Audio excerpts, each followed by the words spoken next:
We all look like dwarfs. Yeah, they're very chippy looking. Yeah. But I was looking around for the Pokemon one, and then I was like, oh, I wonder if this will work. If the AI can like figure it out, man. And then the first one, I was like, oh, that's too good. I think Braz's one works a lot more proportionally because obviously his base image was at that angle already. Right. Whereas for the other ones, it's just, you know, the main part's taking the head. It's okay though. That works. It did a really That good. works See, great. like the Dodge tank though, man. It did a really good job of like getting the armor at the different angle. I thought. Yeah, Tanic's armor especially looks like really good. Yeah, it's just like because obviously their images, it just kind of has the armor sort of bits, but I just did a really good job of like manipulating it to be at the angle. And this guy's little sword over his back. I like it. I just don't understand why my character has like that jawline. That's just so weird. Anyways, got the butt chin going on. I like it. Yeah, I've been playing a lot of Fire Red lately. Nuzlocking. Ah, right, okay. Been doing Radical Red too. I just started that one the other day. Fucking hate that game. Yeah, I was just wondering about stuff because I was looking at the other Foundry stuff other people had done that I can rip off or use. That I could rip off or use. Well, there's a lot of isometric in 3D sort of style ones, so I was like, well, if I could do like battle maps so they were just all isometric, that'd be really cool. Have you seen the new one they just came out with? The new Pokemon? It's actually got like came out on Switch just the other day. No, I haven't seen it. It kind of might have more art that you could use. Well, I think it's like Papokia or something like that. I don't want to go too hard on it because there's literally somebody exported Switch 3D animated Pokemon models from the game and imported them into the format the Foundry uses because it's just a web browser format. And Right. So you could have the 3D animated models as your tokens in a 3D map environment on Foundry. That's actually kind of sick. That would be nice. But I mean, at that point, it's a video game. Yeah. And I think it'd be take two out, and obviously each individual one you have to do is a fair bit of work because you need to find the model, rip it, export it, change the format, import it again, do all the angles and that kind of stuff, add the animation back in, and then set it up as like a character and token and all that stuff. I was like, I don't fancy doing that for the 10,000 Pokemon there are or something. I think it might be good to do that on like special encounters. Like, you know, like maybe like Maybe. the encounter or something. Somebody the bad did guy. a really good one as well, and it's like, you know, when you have an encounter in a lot of modern JRPGs, the screen will flash and like the character's 2D image pops up and it'll say like the boss's name across the bottom dramatically or something like that. Yeah. And they did a module that just does all that with different like animations and shit. It's really fucking cool. Man, things are just getting so advanced nowadays. Well, I mean, because Foundry is just a web app, anything you can do in like a web browser, which means all You the, can do all the games you can do in a web browser, you could do in Foundry. Technically, you just Yep. gotta rewire it. You just gotta code it right. Yep. Mm. Which is beyond me. I'm not a coder. I couldn't do that to save my life. You could, you just have to spend time on it. Oh no, I ain't got the patience. Is what I'm saying. Mm. But the other, I mean, I find it fun, but yeah, I love the chibis. But- they're good. At Yeah, it. the first thing I said when I joined too, I was like, oh my god, these guys. Just Braz feels very out of place compared to the grimdark of, you know, Godfrey Durnal and Tadic. Just have Braz the colourful. I was also thinking when I get to play Hero Quest and Foundry again, and I could do it isometric with the tokens like that as well. Just check my volume and everything okay. Yeah, it seemed fun. Yep. Because obviously, I mean, the big thing with the doing isometric before was you have to find all the assets, but because you can just throw it into the LLM and ask it to change it to be isometric, and it does a pretty good job of it, that's not such an issue. Except you'd have to pay to do more than like 4 a day. But yeah, for like the Pokemon one, it's just trying to gauge like how much effort I want to put into doing all the stuff on it, because I don't want to spend too Yeah, much of obviously my just, time like- on it. You know what I mean? Yeah, obviously there's like 2,000 Pokemon or whatever the fuck they have nowadays. But I would I would limit it. You know, like a lot of Pokemon fans are old school Pokemon fans, so I think they'd be okay with like Well, all the limiting people, the gens. all of us would be playing it are all old. So Yeah. like first gen, maybe, and second gen stuff like that, just to begin with, would be the way to go, I think. Yeah, limiting it to just like Gen 1 and 2 would be fine, because yeah. Yeah. So that would cut down on the workload a little bit, and then it's for fun. So like don't stress yourself out over it. No, I wouldn't, man. But it's also because, like you said, you could basically make a video game in this, and it's like, to what extent do you want to automate and all that kind of stuff in it? Because when does it stop being like a role playing game? At what point does the game just play itself? Yeah, well, that's what I was saying, because somebody's on the 3D world module for this, and they'd imported the 3D Pokemon models with the animations from the Switch game, so you could literally have all those as your tokens on the map. But then it would be very like playing a video game when you're doing battles. I think that would be okay if like the very first session you set up the opening scene might have the sprites or whatever, and then like maybe midway through you'd have like an important battle that would be animated, and then at the end, if you can, I mean, if you were had very limited battles, you could do it because you're just adding them a little bit at a time, and it'd be manageable. Right.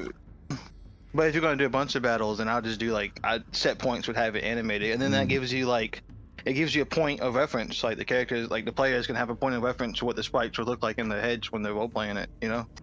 Yeah, I mean, it's not as bad for Pokemon because it is from a video game. Right. Do you know what I mean? I don't know. I need to see how much work it would be. Also, what models you can get. I mean, I don't know which ones are available. But they don't have the first gen. They're crazy. Well, it depends what game they've ripped them from. Right.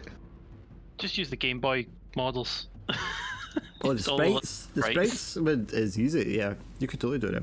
I mean, I thought we were using the sprites before when we did it before, but the P and G's sort of vector drawing versions of them from Bulbapedia just look a lot better, and they're all kind of angled isometric here. Anyway, or they look okay on the isometric grid. That's what I was playing with. But yeah, there was a couple of mechanic stuff that I was going to tweak, but I don't want to do too much because it was kind of working the way it was. I don't want to start over. Yeah, what you had before was great. I think.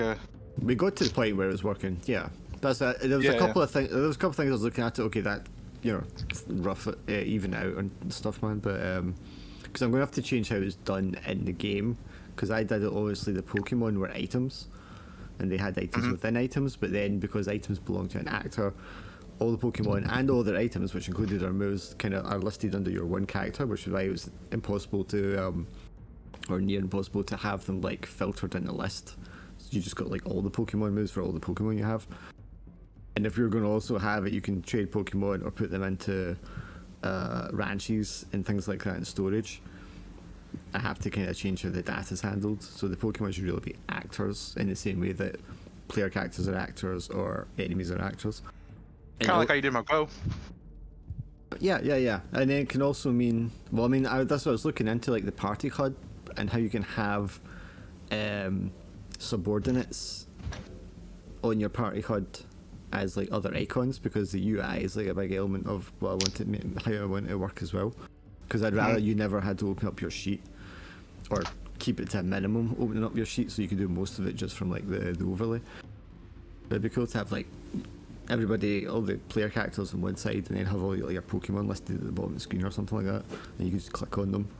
That would be nice. Their moves and stuff like that. Do you know what I mean? Yeah, like on the bottom left-hand corner, have like your Pokemon. Yeah. Yeah. But this ain't Pokemon. This is the game where you die. Well, hold up. We haven't done that You yet. know, I'm missing my arm.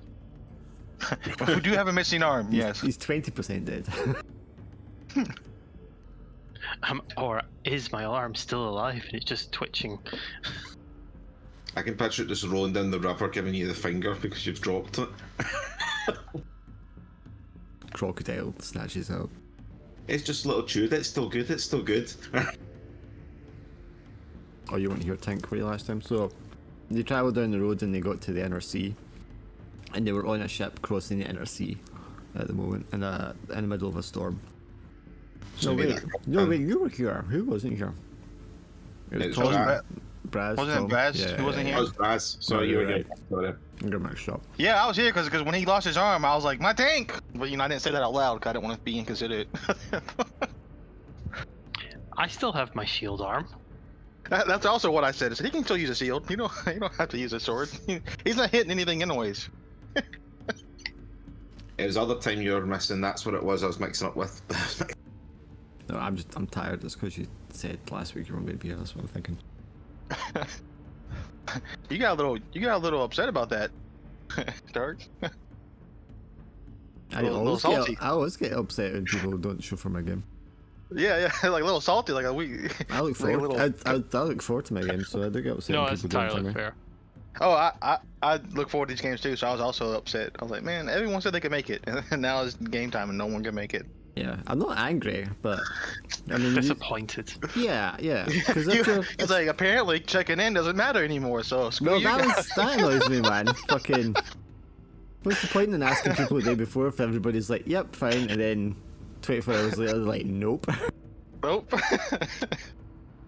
That was like Glim fucking made me add the events thing to Discord and posting them up on the thing and sending them pings and reminders. And then And he's he like, didn't show up the very next time. And then he's like, well, he does show up, but then he's like, oh, what time is it again? And I'm like, Jesus Christ, there's like 4 fucking things that you can look at that'll tell you what time. I don't have to like manually babysit you. Yeah, I checked the events too. That's when I realized time had changed. I was like, fuck. I got holding an hour to wait. Hmm. And yours was up soon. I wasn't sure when it was.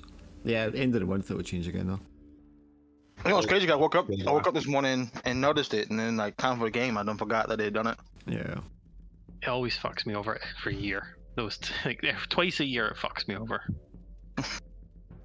Oh, for the range of games, one's always a pain in the ass because the Americans they're at a different time doing it. And then the Discord doesn't really update their thing properly either a lot of the time.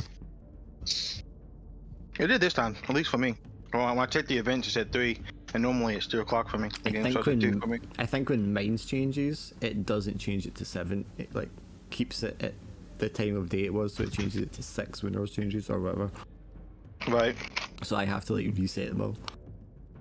Just reminds me of the train spotting. Was it the first one or second one?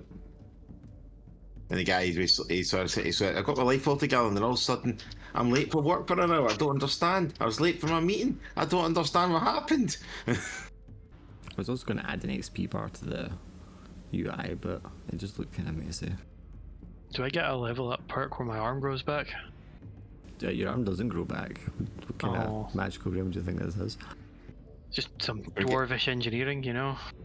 Accidental demonic trait. Like I said, you could get like a mechanical arm or a prosthetic or something with a weapon fitted. That'd be kind of cool. There you go. Hello. Oh, there he is. Wait up. It's a bit earlier than I thought. Password again? But All lowercase. yeah, I unplugged my fucking router by accident the other day, so IP changed again. No. Hey, we're using the mini-me avatars. They're so damn adorable. They really are. Missing one for the crow though. Yeah. Need the sus crow involved. I just love that the crow has a hat. It just needs to be dodgy eye or something. It's like one eye's normal and the other one just sticks out for hypnotizing people. A crow has a hat that's the same size as fucking Godfrey's hat. Ah, it's raining. Oh god. Diddle, you're not looking so great. I've had worse days. So they travelled to the Elvish town, port town, Rakierd, crossed the river on these big floating barges. Travelled overland for a day. We were down to like a handful of guards. Got to the next port to cross the inner sea, which was going to be like a full day journey, almost half a day journey. But they decided to carouse there, and in doing so missed the boat in the morning. So we had to wait till the next day, and of course it's a storm now. But because they're day late, they have to. Don't say they. Don't say they decided. Well, they did I was not part decide. of that choice. You just weren't part of it, no. I was not part of What that did I choice. like carousing? Was that really the best time to do it? I wanted XP. Yeah, okay. So, yeah, It's so, always a good time to carouse. so now they're on this vessel, this Loxton vessel, crossing the inner sea in the middle of the storm. A giant manta ray attacks. Durdle got stung, poisoned, ended up losing an arm, but he's somewhat recovered at the moment because he's not dying. It would be safe to assume that Durdle is like taken down in under the into the decks to be like treated and to recover, so he's not like on deck getting sloshed around in the storm. How lucky. What was that last bit, sorry? Durdle will be like below decks, so he's not like on. The rest of you will be on deck, like defending the ship as it's like sailing. But Durdle will be below decks because he's getting treated for his arm that's been dismembered. Removed. It's been amputated. Hastily amputated. There are now 2 guards remaining. The lieutenant colonel is below deck with Durdle and some of the ship's crew. But you are not quite halfway across the inner sea at the moment. But we did that one, so I'm going to roll for the ship's navigator to see how well you progress. And you said you went ahead and rolled encounters if we happen to fail the journey roll? Or whatever? Yeah, I've got them there, so I can just make them visible. Let's see. Okay, so you're going to sail in the correct direction from the navigator, but if I can get... Well, let's do the initiative first, actually. Oh, we got the make a journey ability on here. Take watch, Yeah, navigate. just to make it a little simpler. You two want to hit your initiative in the battle track at the top? Yeah, I was just limiting my low HP amount compared to everybody else. Wait, you just mentioned some actions you could see. Where did you see them? Your sheet. And your, default and your character abilities. sheet and I abilities. see. Take watch. They're just like D20 rolls, but it's just Navigate, a one place for the information. It also lists what the actual roll is for rather than just being a d20 roll, so if you need to go over your logs, You want to hit your initiative, Turtle, for me? does he just get a 1 because he's laid up? Brad is going super last. It's not actually going to affect his. Have I got a +0 to initiative? Surely that should be a -1. It's it your takes- int and your. Yeah, it takes Dex. two abilities into account. Nice. Or whatever. So that balances out. I'm just going to press his for expedience here. That makes sense. He should be last. So since Godfrey is up first, Godfrey, you want to make me make a journey roll? I'm just gonna beat it real quick, but yeah, I'll make it. Intelligence and wisdom. Oh, I love that. I love that I got both of those. Stats. No, so it's going to be a +2 because that's everybody's combined. Okay. Did it roll? I hit the dice button. I did not roll. Use class ability. Let's scroll down here. Okay, so I didn't add the plus or anything. No, because that's going to change over time, so I didn't have it hard set in. Because it has to add Okay. up from all different characters. That's So that's 17. going to be 19, so that's going to be 19 total. Yeah, I think our total was a +2, so 19 total. Yeah. So that's going to be DC 9 con roll for everyone, please. And your armor's not going to affect how high it Unironically, my second says. best stat. I rolled a 10. Did Yay. Calm step away for a minute? I missed it. I think you said he I'm would. kind of here, sorry. Paula just came by to just ask me a bunch of things. She apologises. That's fine. I just wasn't sure if I'd missed you seeing you were stepping away. Could you hit a con check for me though, Cal? A con check, no problem. Apologies for that. Normally you'd have advantage, but I think because you I've just kind of an- lost a limb. Yeah, I think just now. Yeah, it makes sense. I rolled a 1. Okay, so can you Good news. roll a Raging. d6 for me and take that many fatigue? that's not bad. You're fine. Okay, so that next hex is going to be travelled no problem on the map. And we've got a couple more to go if you can stay on course. So I'm going to roll for the navigator for the next one. And that's going to be fine. So the waves are like side to side, these big massive, you know, you're just kind of caught in the curvature between the waves as they kind of like go up either side of you, sloshing the boat around. Seawater, or sorry, freshwater, like splashing across the deck. Probably like fish and animals you can see being caught in the waves and thrown around. But the navigator's going to be probably not up in the crow's nest, but definitely like up front of the ship. Just like shouting backwards, trying to keep everyone aligned so they can like make it through here, and the crew are like tacking the sails to try and catch the wind in the right direction so you don't get blown off course. And then Tanic, can you make me make a journey roll? Done, it's working, hold on. You gotta open it up, and then you'll see like the 1d20 highlighted, and like in the description. That's what you click. Or just a d20, normally it's fine. That's going to be fine as well. Can everyone make me a con check again, please?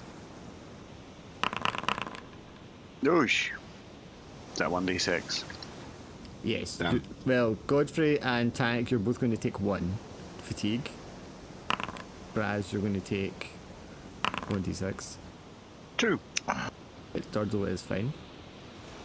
And there was a way to take fatigue, wasn't there? If you, Push ability. yeah, push Click ability and and drag drag over fatigue. there. Yep. I just need to check the map here. So you had 1, 1, 2. That was 3. So this is the 4th one to go here. Okay, managed to stay on course. Yeah, and then Braz, you want to make me the roll this time? Does it make a journey or navigate? Sorry. It's make a journey, it's just a d20. Nope.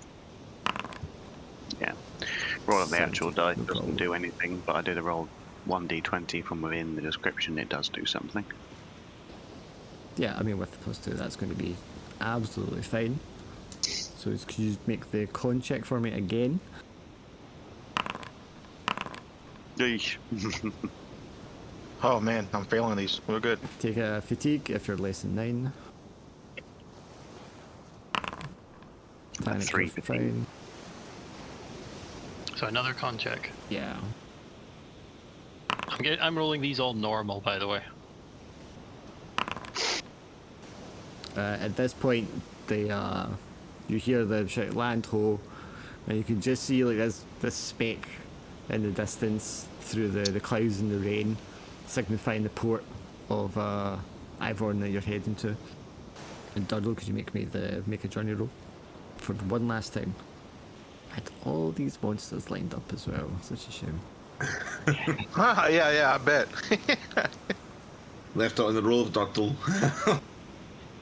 What's the worst? I mean, So the you're worst- going to roll the d20 plus 2? Yeah. Yeah. Yes, I love it. Finally. No.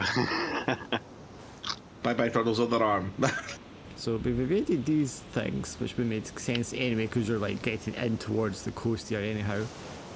So it only makes sense that it's going to be these creatures that kind of like come board. So there's like this big crashing wave hits the deck, water like seeps through the passageways to the lower decks, and there's a handful of these like child-sized creatures with sharp claws, massive wide mouths with full of like just fangs, sharp teeth, and they have this like thick matted kind of auburn fur covering their bodies as well. Amphibious. They are the Tolosh. Noish. Alright. Which one of these gods is a god of misfortune? And who pissed them off?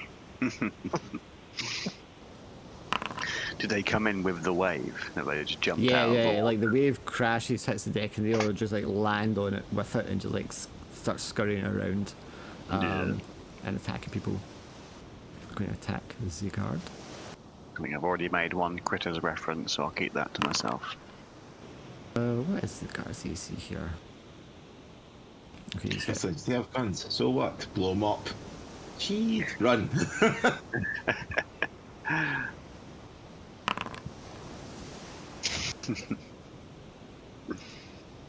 Yes, two of them like attack this guard.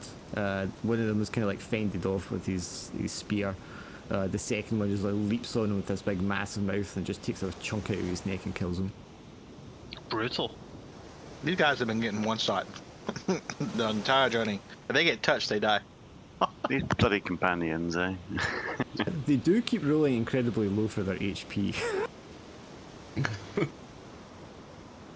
Like I How thought do I they was even get past their first day as a guard? I mean, come on. Yeah, because like this guy's only got 2 HP. One day left in retirement. Depending on what they roll, they can have between like 1 and 8, but they all seem to roll like 1 and 2. Yeah, so the Well, I last 2 guards are like bitten, taken out. Just pure cannon fodder. And then this next one is going to go for Braz. You can get a shield in the face.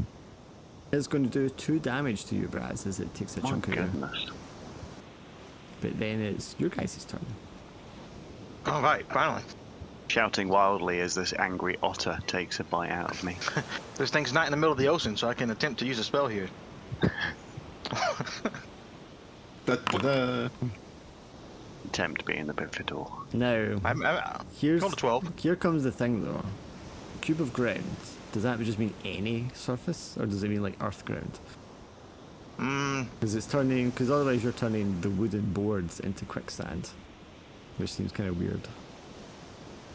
Spooky, I'll let you man. decide. If that's how it works, then I'll cast a different spell. Well, what does everybody think? Because I think sort of I think it's narrative- magic. the way it's written, it kind of sounds like it's ground, like earth. But I that's think- magic, yeah. Ground could also be like the opposite to ceiling there, right? So it is the surface of the ground that you're standing on. Doesn't necessarily need to be earth or natural. It could be I like the imagine- ground, like the flagstones in a bank vault could be the ground, couldn't it? I imagine he just turned a surface like weirdly stacky and stuff.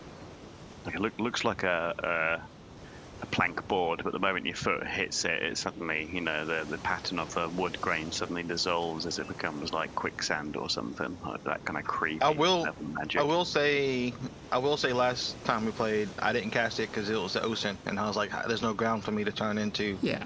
quicksand. So I can see your point being made. Like this is But like I'm moving just wooden literally planks. because of the words they're using, it doesn't say surface. Do you know what I mean? Yeah, True. yeah. But I mean, if you guys want to go with just as long as it's like a hard surface, I'm totally fine with that.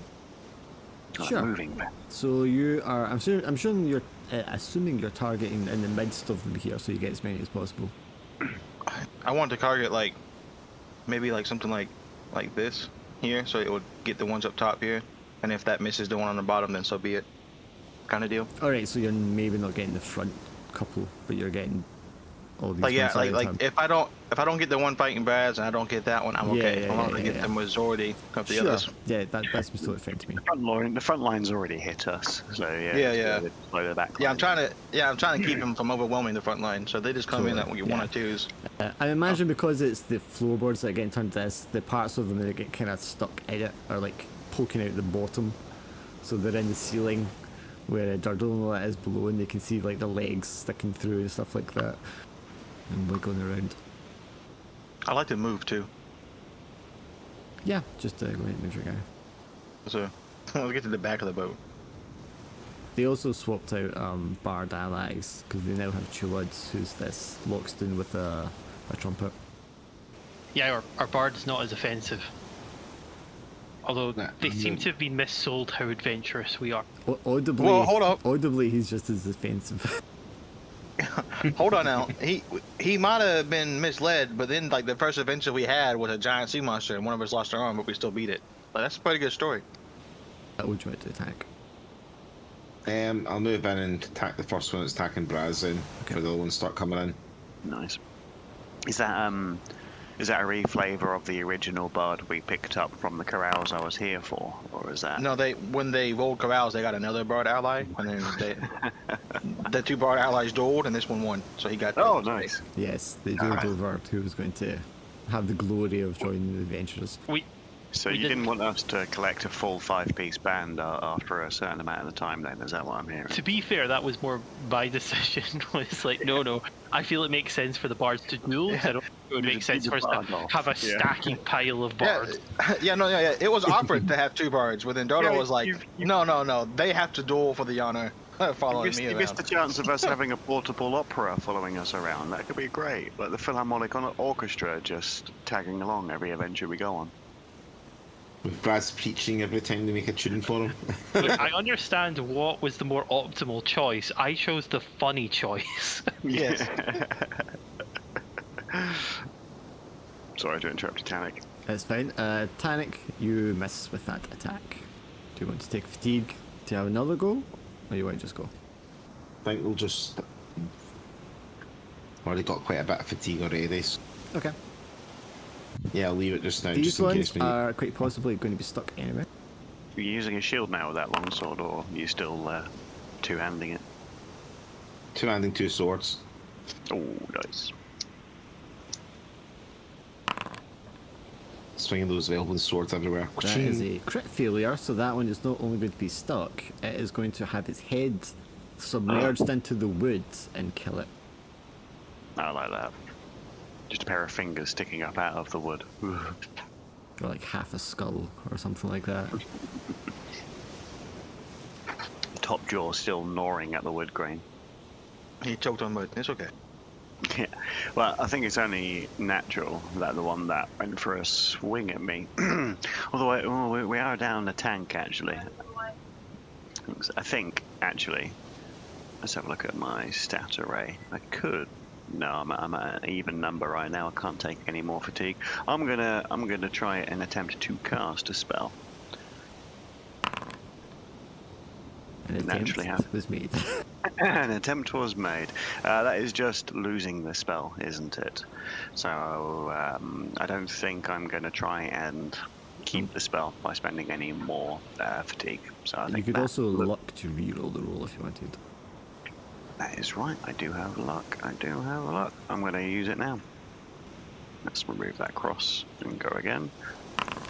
And get a success. I was going to say my +1 from my trait is adding into it. Nice. So I got a +2 to armor class. Yeah, if you drag that spell effect shield of faith link from the chat log onto your character, it should just apply it.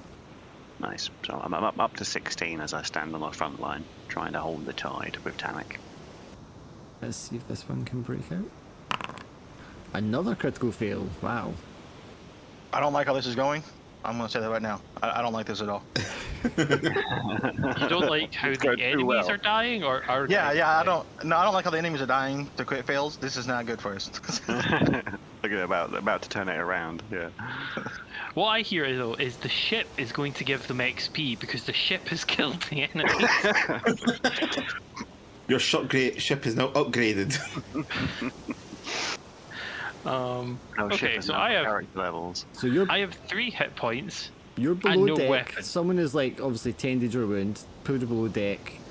You know, like just relax. We're going to stem the bleeding. But then these legs and arms and bodies of creatures start like falling or sinking through the upper deck, and you can see them just like wiggling around in front of you. Can I punch the leg? I will give you Punch the leg. advantage to an attack to strike it when it's caught there. Yes.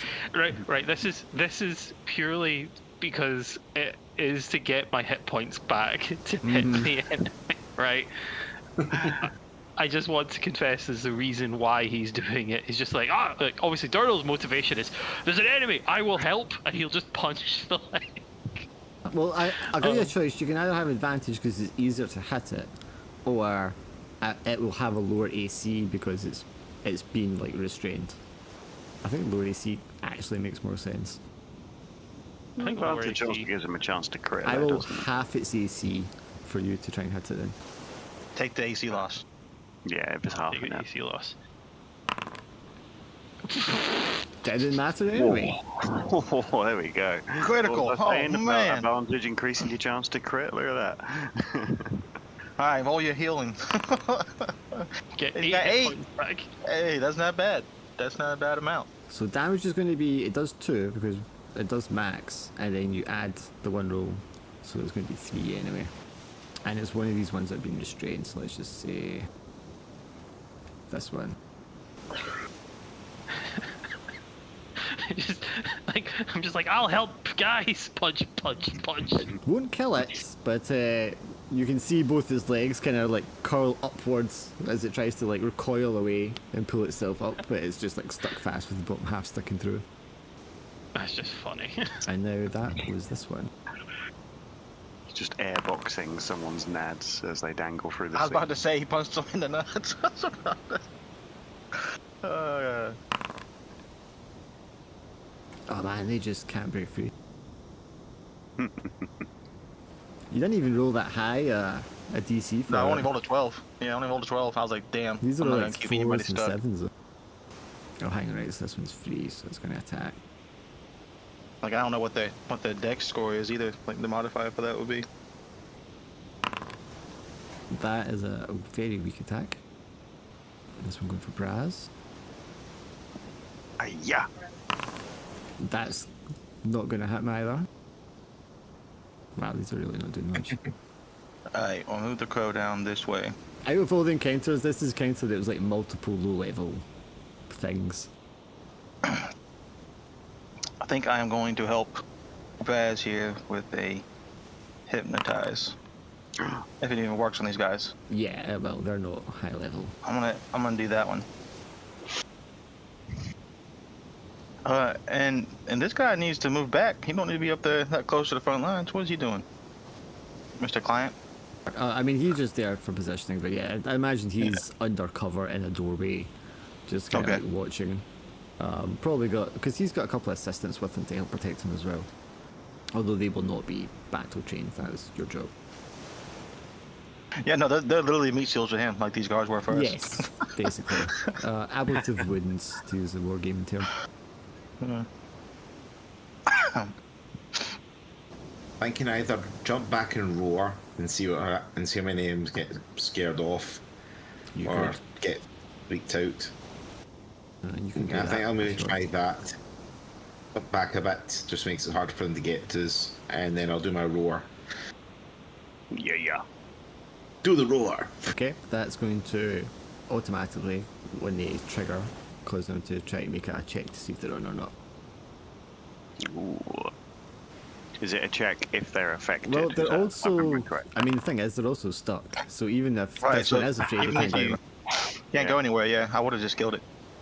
Maybe the one fighting Baz will try to run or something. There's only these two If, fighting Braz that could run Yeah. at the moment.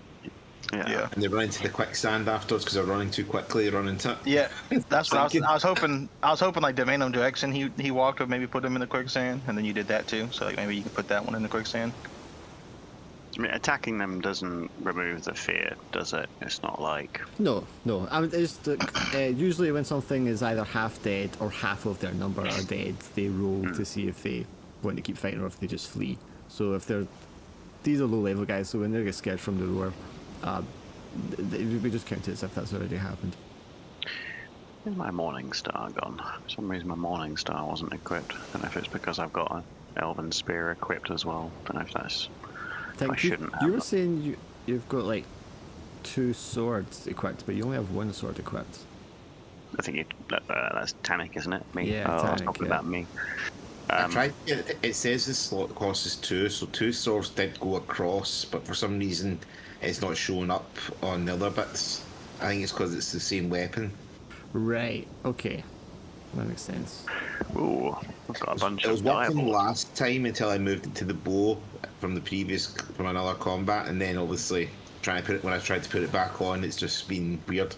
Right. Is the stash gear tab shared? For some reason, I've got a bunch of diabol tusks. No, they put them on you because they Okay. didn't want to carry them. You weren't here, and we had we're gonna put all this crap on him since he's not here. Who cares if he gets over I just encumbered? scrolled down and I was just like, why does it keep going? Why have I got a bunch of diabol? What the fuck? Yeah, so I've just sorted that out. So he's just he's gonna get just for the effort, just before this guy gets a chance to run away. Is a 13 on the non-hypnotized one enough? It's not going to do anything. Yeah, well, cursory swing. Looks like these guys are running away anyway. Do I still have an enemy that I'm punching? There are 4 of them that are protruding from the ceiling, yes. Oh, look at all these legs. Decisions. Which one do I pick? Here's a picture of it's clobbering time. Falls off the bed as he's trying to reach for one. Slightly too short to hit him. Even when they're withheld and can't see you, you're like jumping up and trying to punch them and they're moving their legs No, around. he tried to swing with his arm that's missing and he went, wait a minute. Phantom Phantom limb. limbs. Yeah. Like, he would have hit, his phantom limb failed to get hit. That But would have been such a good hit as well, like right in the gooch. Just like the idea of you doing like a Street Fighter style Shoryuken upcut with like a stump. Wow. Okay, this one gets free. It has a critical failure when it tries to keep the willpower to like keep fighting. So as soon as it gets free, it's just going to leap off the side of the ship into the water. What's it? It's a charisma check this one's got to make when it's hypnotized. It's not going to... Oh, maybe it did pass that. Hypnotizes. DC 15 charisma, yeah. Yeah, So- breaking the creature's line of sight to you allows it to make a There- DC 15 yeah. charisma check. Despite everything else being a higher stat, the charisma one is the one that rolls high and actually passes. Or did it walk a random direction first? 'Cause that's how it would break line of sight. Off the side of the boat, breaks line of sight. Yeah, well, it walks a sorry, random yeah, direction. yeah, it's going And to if that that first. causes line of sight to break, yeah. Let's see if it can roll this direction. So that's going to be a 6 and a 7. Yeah, it's just going to like wander off the side of the ship and fall into the water. Nothing wrong with this one. I think this is the biggest one, so it's going to try to take a bite out of Braz again. Oh wait, I got to do the will yeah. first. Yeah, it's going to pass. Ooh. This must be the mama. But it doesn't hurt you. The mama cried. Man, he's been so disappointing. I love Tolosh as well. Did you come up with it before the session? No, they're When you, from. posted it? Do you remember a fantasy book series called Ancestral Trail? It was like a magazine series. Used to buy them like weekly, and they had like trading cards. And use my luck. I'm not going to take that critical failure on a spell cast. Like how when I look up Ancestral Trail, one of the very first hits is the Talosh. Yeah. I don't know why, but they're just very memorable because they're just basically moisture piranhas. Okay. Still failed, but wasn't a critical this time. I'll take that. So just did you use luck on that? Yeah. Yeah, use my luck. And I was like, I'm not taking a critical on a boat in the middle of a storm. Like, No. I'm not rolling on that Probably table. not good. No. So you just forget the spell. Yeah. Yeah. You got a +4, that's nice there. I do have +4 charisma, but yeah. Didn't do him good either roll though.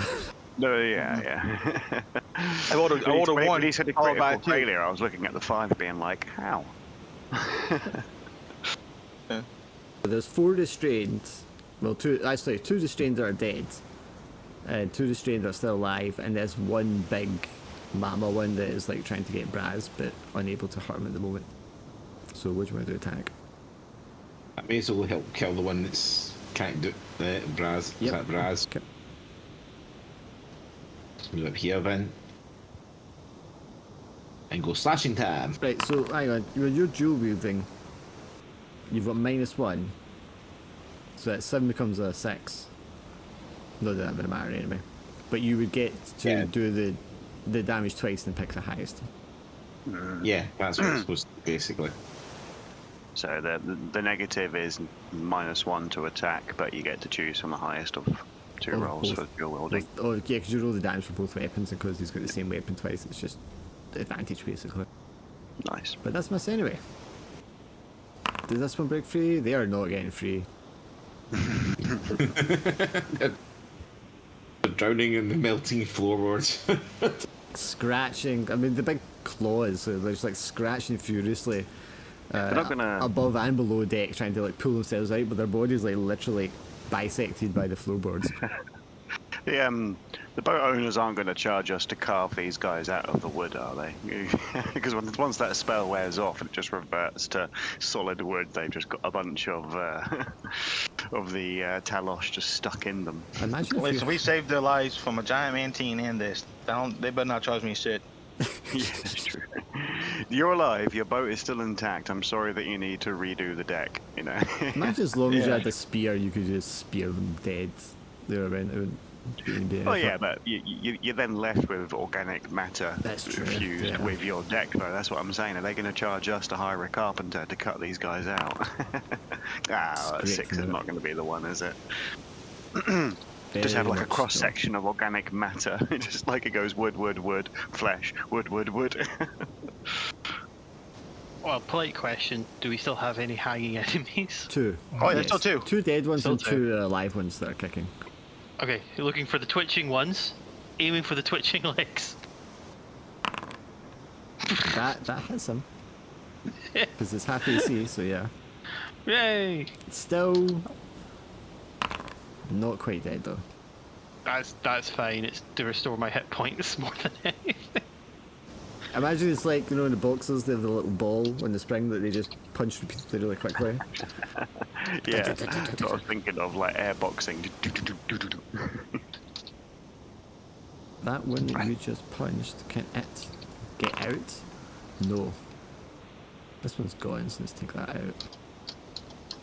This one's gone, let's take that out. Big Mama, the only one left, really. Critical failure on the attack.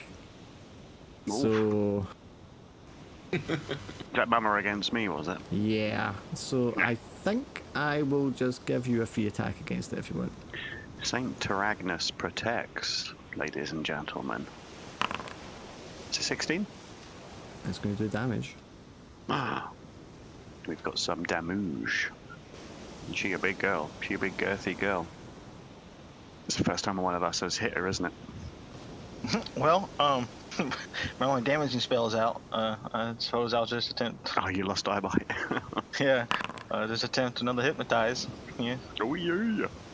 All right. Well, that's Big Mama hypnotized, I suppose. Okay, I'm just going to roll this one of these other ones that are like held on the board to see if it gets away finally. And that does, so that one's going to break free and escape. So a couple of them escaped. But that one is held firm, you're going to be able to just coup de grace to kill it. And the Big Mama is hypnotized, so you can just go ahead and finish her off if you want. Yeah. Finish off the big mama.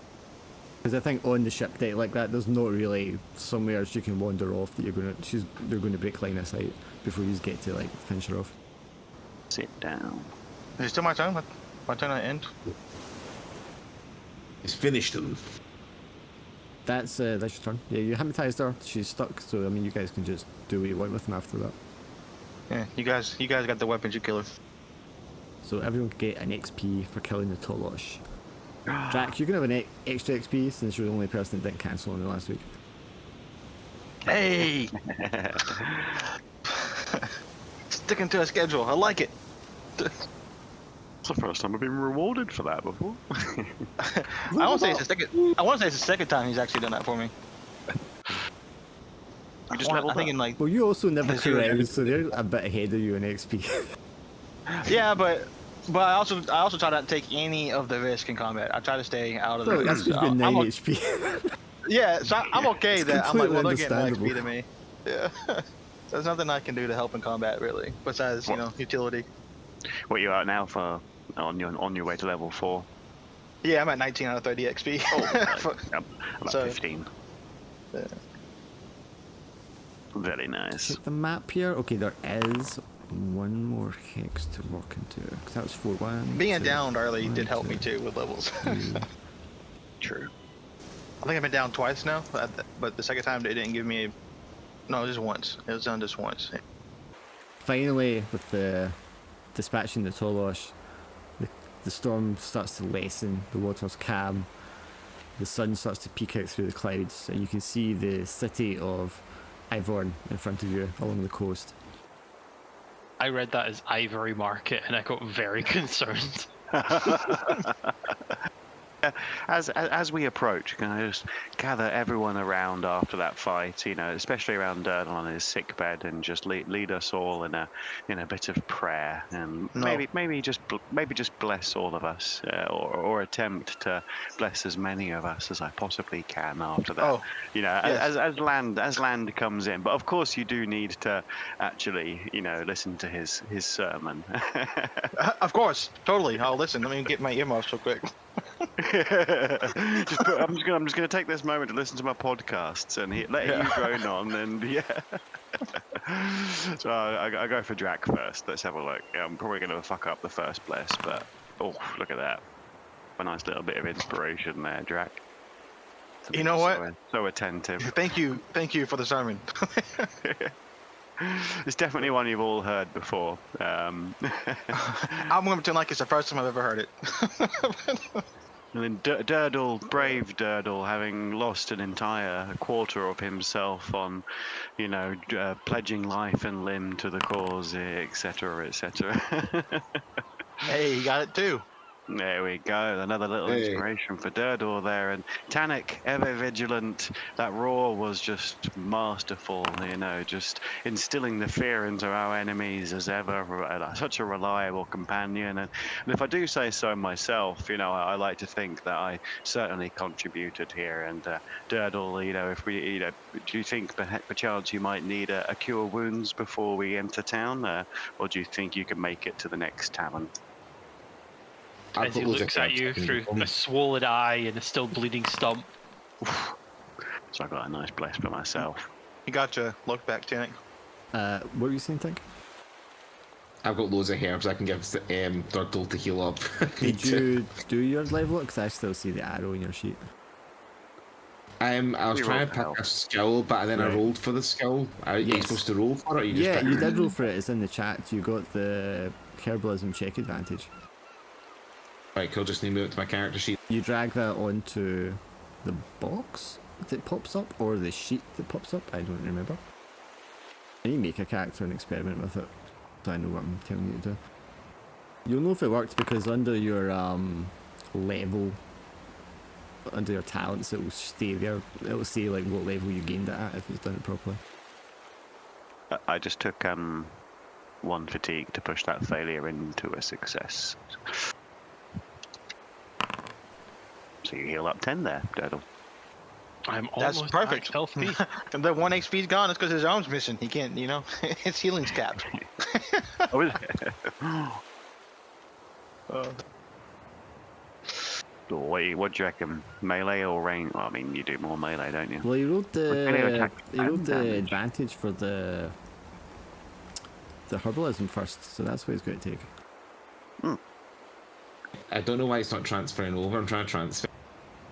You just drag it from the chat onto the sheet, or if you have a pop-up box as part of the level up, you should drag it onto that.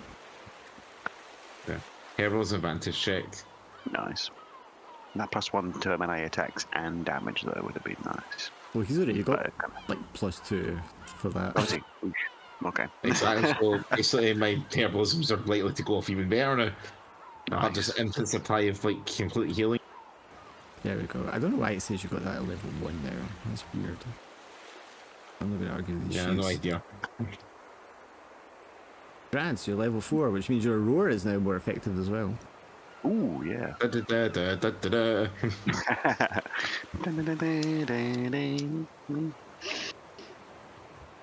See, I do like adding code in my other systems on Foundry because I can add in like the sound effects from video games where you level up and do attacks and stuff. Can't believe you only rolled a 1 for your health, though. Ish. Well, I suppose it's about time. You've done pretty well the last few level ups, haven't you, actually? Yeah, true. Alright, I need to change your max. Give me a second. I mean, he caught up to Durdle, so yeah, I'd say he did pretty good. Well, I'm coming into town encumbered now because of that last bit of fatigue. Well, when in town, you can unburn him pretty quickly. Okay. Yeah. So we pull into port. And it's a fairly busy port, but obviously because of the storm, all the ships are sort of docked.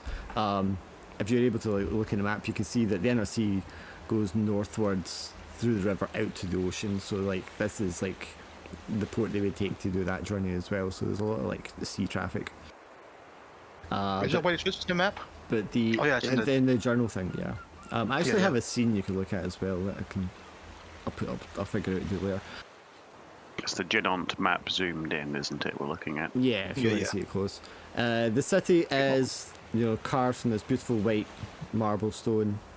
It's very fine architecture. I mean, the city is supposed to be old, like older than a lot of human settlements, because it's like the final settlement that the Loxton have managed to keep a hold of, as the humans like pushed them back in the past.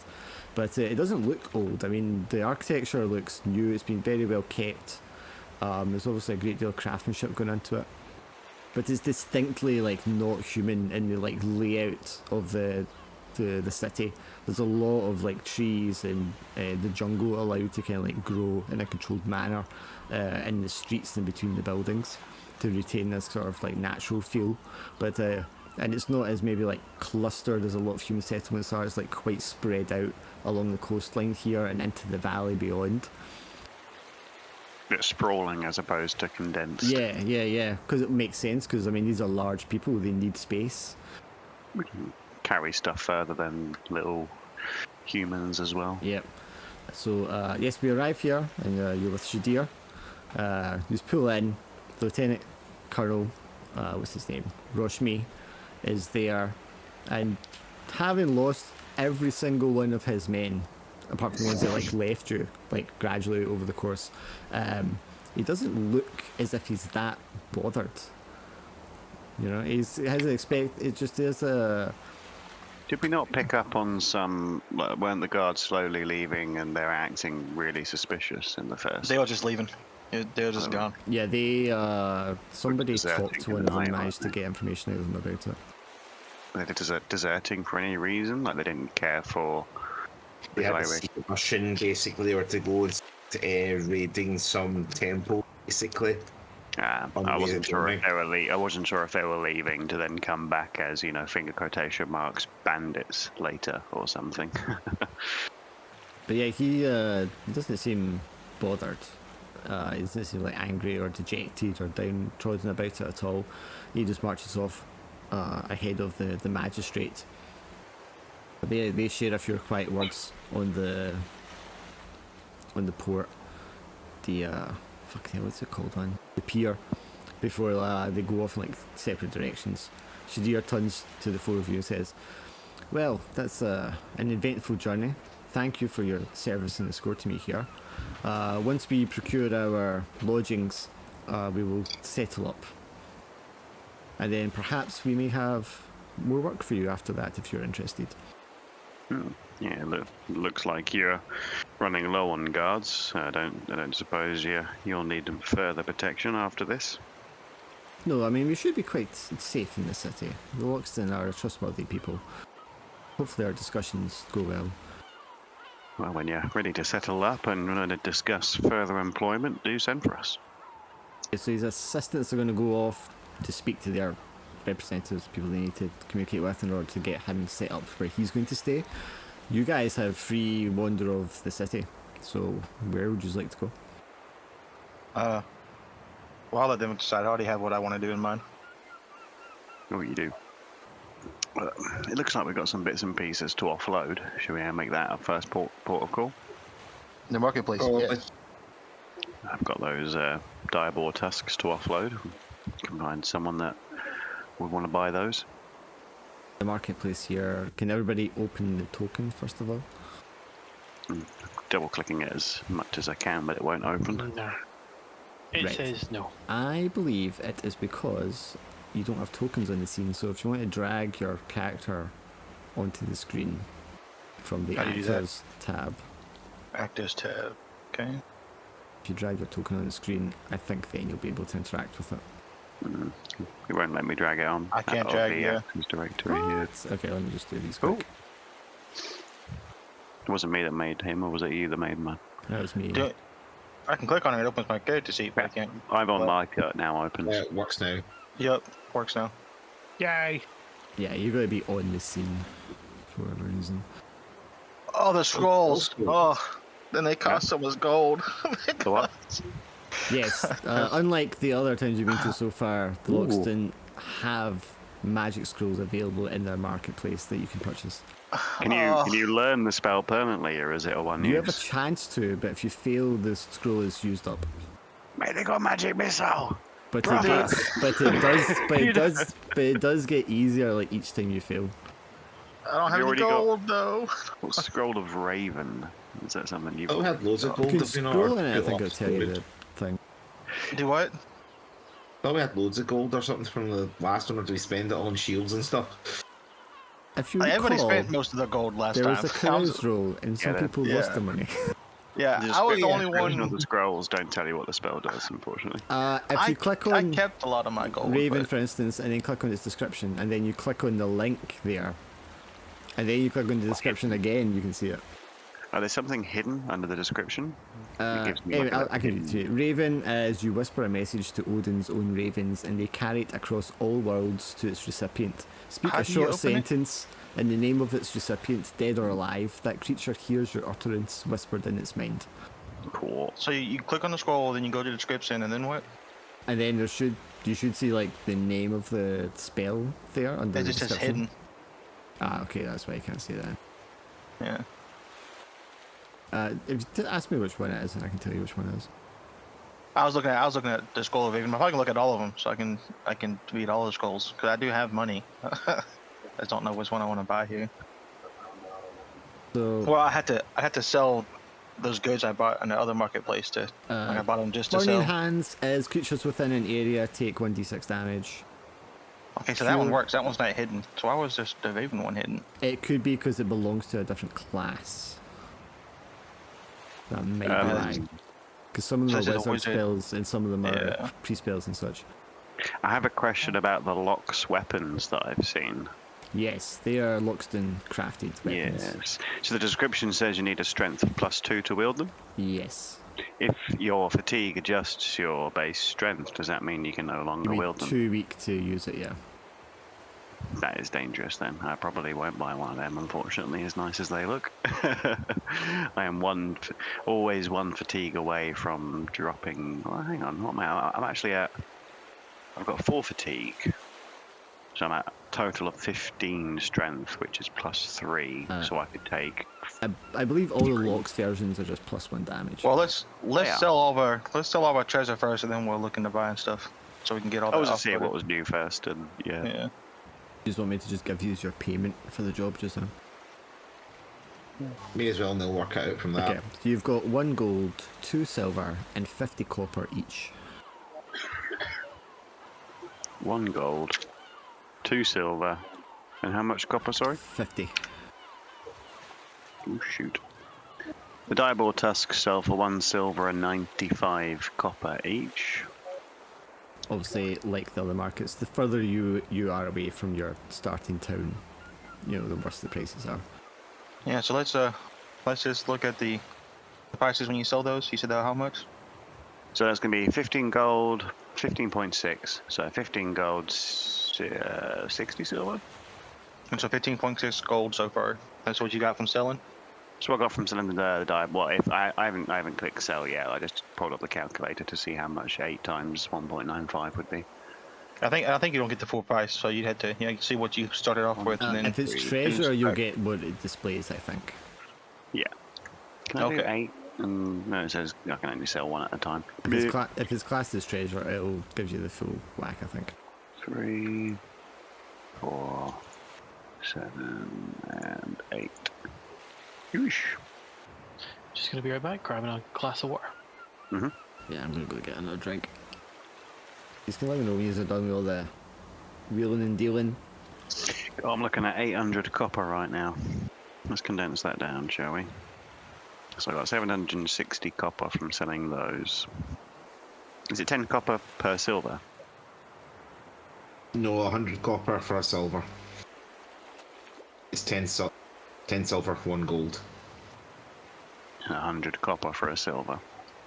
Yeah. So 760 copper would make 76 silver? No? 7.6 silver? and Leaves me with 93 copper. I'm just overloaded with healing items. I'm just looking at myself. If I had space, I'd get some Forebane possibly, but probably some of that. 153. So I'm at 8 gold, 37 silver, 153 copper. That was after converting most of the copper from that sale into silver. Don't you love math? Yeah, it's getting. Yeah, being the guy responsible for making sure everyone gets a fair cut is suddenly making me nervous. You could have just dropped the items on the screen and everybody picked up their share of the And then items and then sold sold them that way. That's a good point. Actually, I'll do that next time. But one silver and 95 copper times 8 is 15 silver. No, that doesn't actually equate correctly, does it? Well, So we've got you realise all six- you have to do is double that, and then everybody gets that amount. If you want to make it simple, it's 1 silver and 90 copper each. No, it's No, not. it's not. No, It's not. It's 3 silver and 90 copper each. Yeah. 700. You said it was what, 700 copper, was it? 195 per tusk. Times There's 8. 8 tusks. There's 4 of you. So it's 195 times 2 each. So you guys take 3 silver and 90 copper, and I lose 23 silver and 40 copper as I share that out. So Is Callum back? Or should I just put it in his? Oh wow, because he has nothing. Yeah, he lost everything. He needs it. He wants to corral. So I was like, we should settle the payment and the market selling stuff first so that he has Yeah, money to so do that stuff with. says 1, 2, and 50, and then you said how much? 3 silver and what? 90, 3 silver and 90 3.9. copper. yeah, three silver, 90 copper. And I've adjusted my wealth accordingly for what was shared out. So I'm at 8 gold, 14 silver, 123 copper left over. Okay, so that's Durdle's sorted. And it was 100 copper per 1 silver, you said, wasn't it? Yeah. So I'm going to Copper reduce pennies. myself That's how down. you think it. Reduce myself down to 23 copper pennies and get 1 more silver. So I'm 8 gold, 15 silver, 23 copper. You're rolling in it. Excuse me. Not rolling in it as much as Godfrey, but you're rolling in it. Yeah, but I've been stingy and I haven't been carousing to lose money either. This is Yeah, true. we know. Alright, We know. closing time, let's go.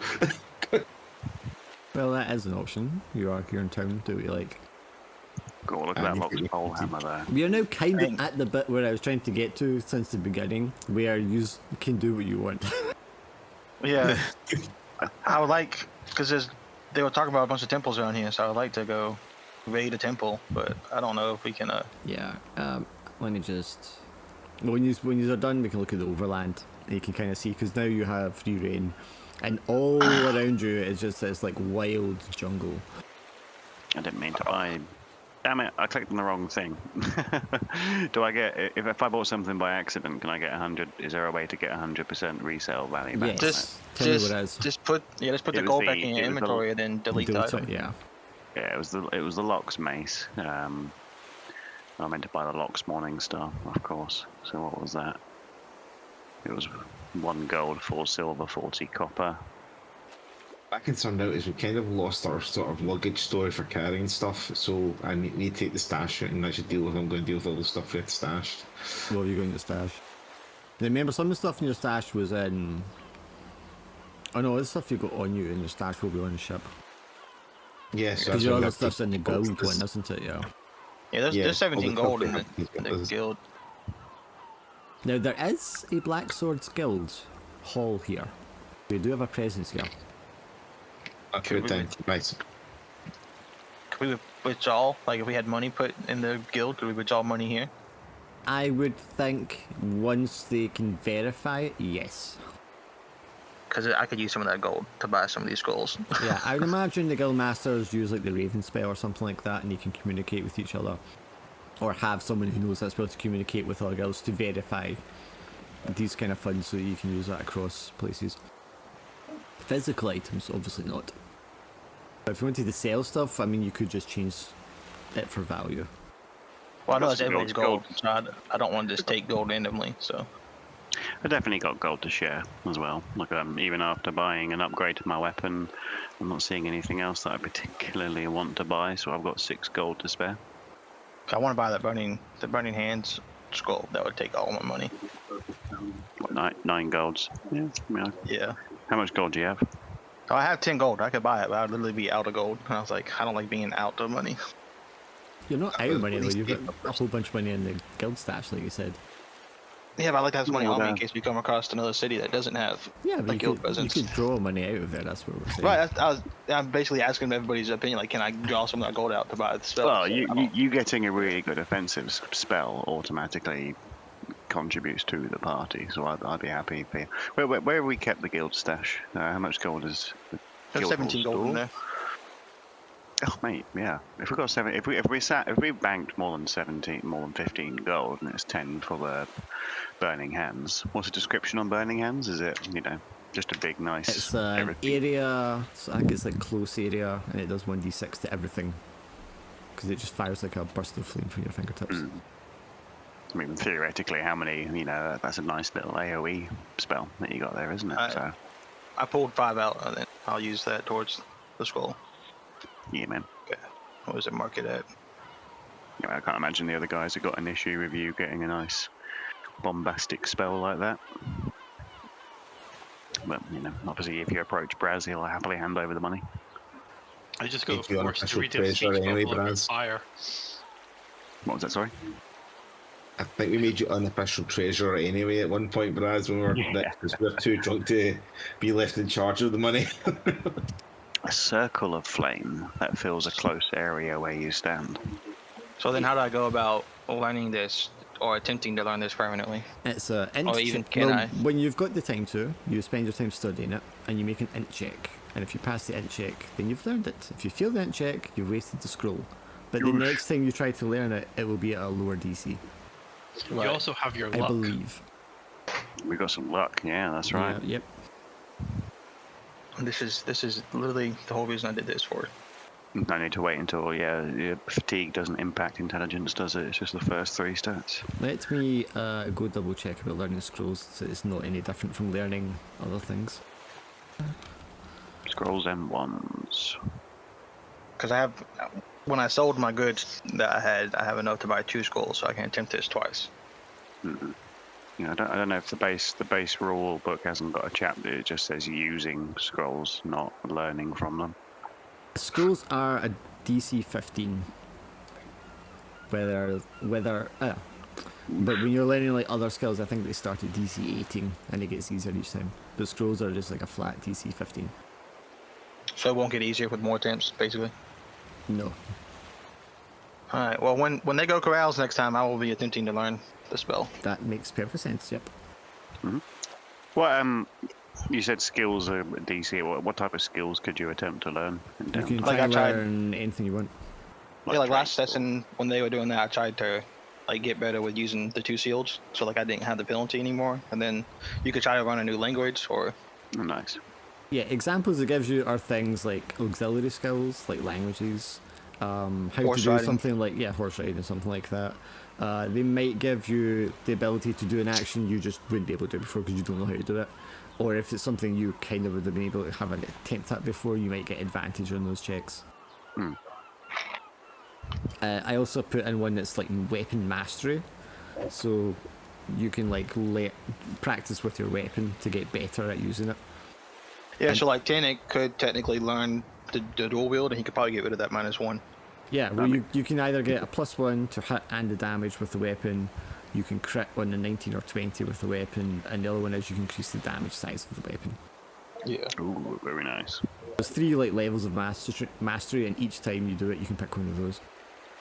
Maxing out. So yeah. So you could make a D6 weapon go up to D8, D10, D12, or increase the die size once and just increase the 2 hit chance type of thing a few times. Mix and match. Yeah.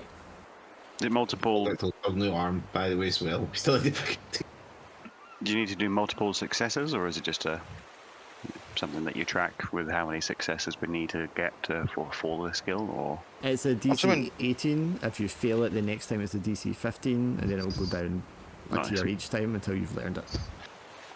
Yeah, we also got to look into getting dirt or prosthetic, but we might need to get more money for that. Well, I've got some weapons that we can get rid of, by the way. Oh yeah. I've got an elven dagger and an elven longbow, some arrows. Not gonna really need them. I won't be needing all these two-handed weapons anymore. Yeah, yeah. Well, I don't need this bow and arrow no more. Well, I think you should sell those, Turtle, and maybe keep that money and replace my arm fund or something. Well, I mean, is this not the kind of thing the guild stash is made for? Yeah. Which there's still like Socialized medicine. there's still like 12 gold in the guild hall too. So Just topped up by rations. I was going to say don't top up rations, by the way, because I've got we've got 2 sets in storage, by the way. Oh, okay. I got 2 sets of myself. I'll leave that as is. we emptied one coming here because we had to eat rations every time we rolled. So I still had one left. let me see here.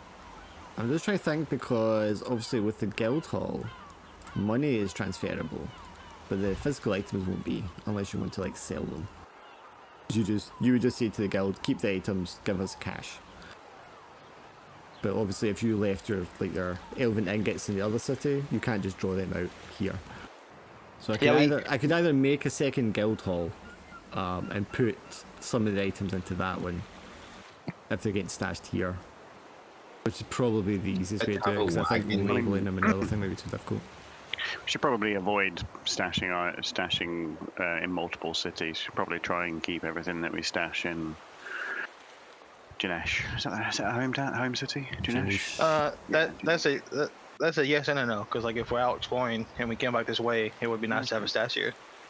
Yeah, so if you decide you want to stash physical items in the guild hall in this city, just let me know. I'll make an extra guild hall sheet and you can just pop the items into that one. But the money will be like universal. I think we should do that. I think we should just go ahead and stash stuff here. Because my plan was to go out and explore around here for those temples, so we don't want to be taking all that stuff with us. No, yeah.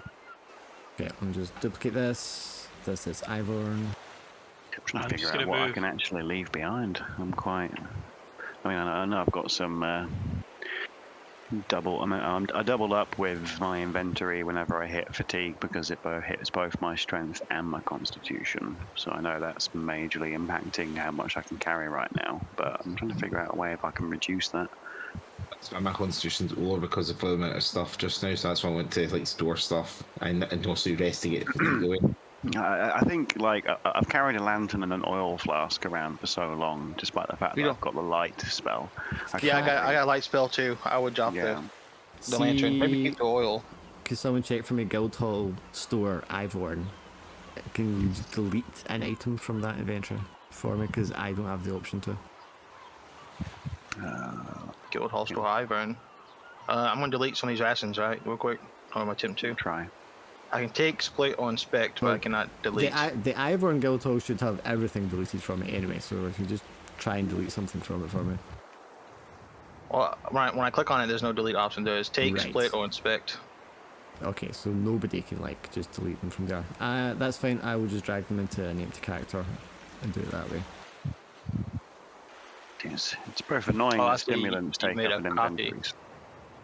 It takes up your stimulants take an inventory slot. Don't they hold multiple stimulants per stack though? Like don't you like three stimulants in one stack? I'm at 2 out of 10 right now, and it takes up 1 stack. Yeah. So even though you're down, I don't want to get rid of them, because it is, it's the funny image of someone with a massive trunk doing a massive bag of cocaine, but at the same time. Right, okay. I've got like 9 of them, by the way, because I ended up buying stimulants last time, so if you want, you can have those. Right, so when you're doing the guild hall, not to overcomplicate things, but if you're putting items into it, do it by whatever the physical guild hall is for that one. But if you're dealing with your money, just use the one main guild hall store, which I'll call Guild Hall Janesh in a second. Okay. Right, as part of a team, do we have anyone got a crowbar, just so we can see carrying less weapons about and stuff? When did we get a spare scale breastplate? When did that? That's back in Janesh though, isn't it? Don't look at that. That's fine. I had one, but I sold it a couple sessions ago, so I do not have one now. It was Durdle's one, because we never sold it. We just got him full plate mail. So he had scale mail, true. and then we upgraded full plate mail. That's true. Well, I think we were donating some stuff to the guild too. At one point, we talked about donating some of that gear. That's right. How does matter? Because that stuff's all I think miles away anyway. we got rid of the crossbow last time, Clinic, because we asked that question last time too. We were trying to consolidate. That's items I can think that I might not need. I'm keeping the bow and arrows just now for myself that I've got equipped. Honestly, if you've got stuff that you don't really want to sell but you don't want to get rid of, when you go to the guild hall here, you can just shove it in there.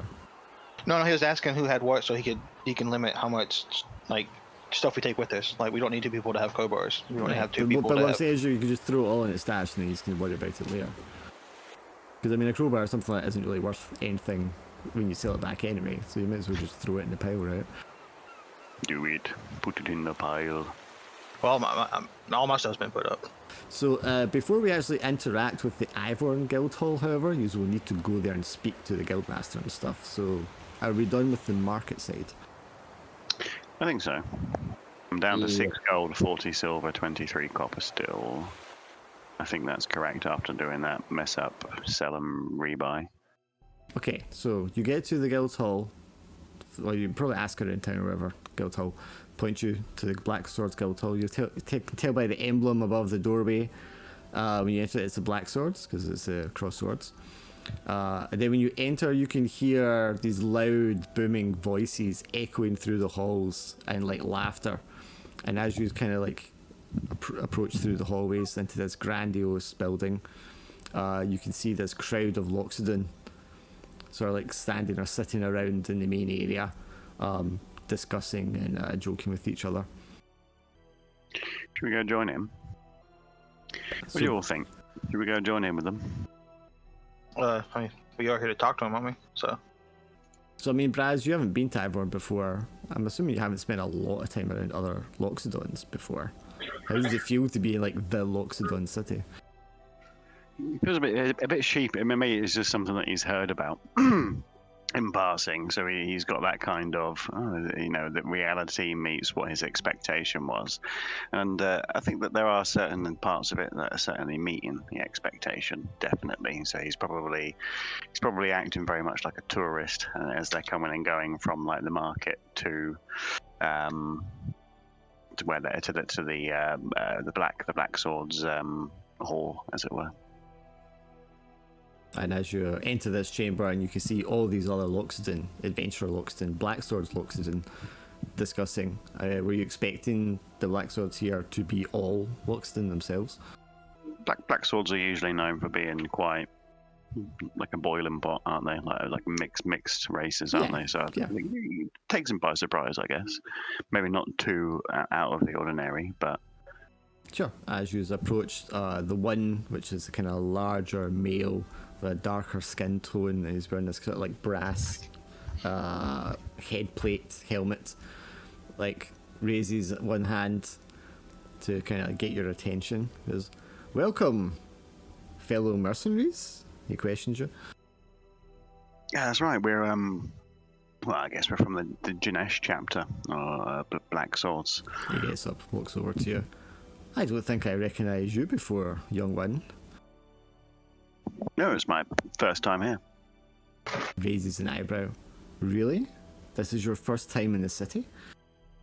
It is, yeah. My parents' work with the Black Swords kept me far to the northeast, if I remember the map correctly, and I've yet, in all of my grown years, to travel to Ivon City. It's my first time visiting. "Well then, we must make a good impression upon you, since this is the first time you have came home. I am Galoom. I am the Guildmaster here in Ivorn."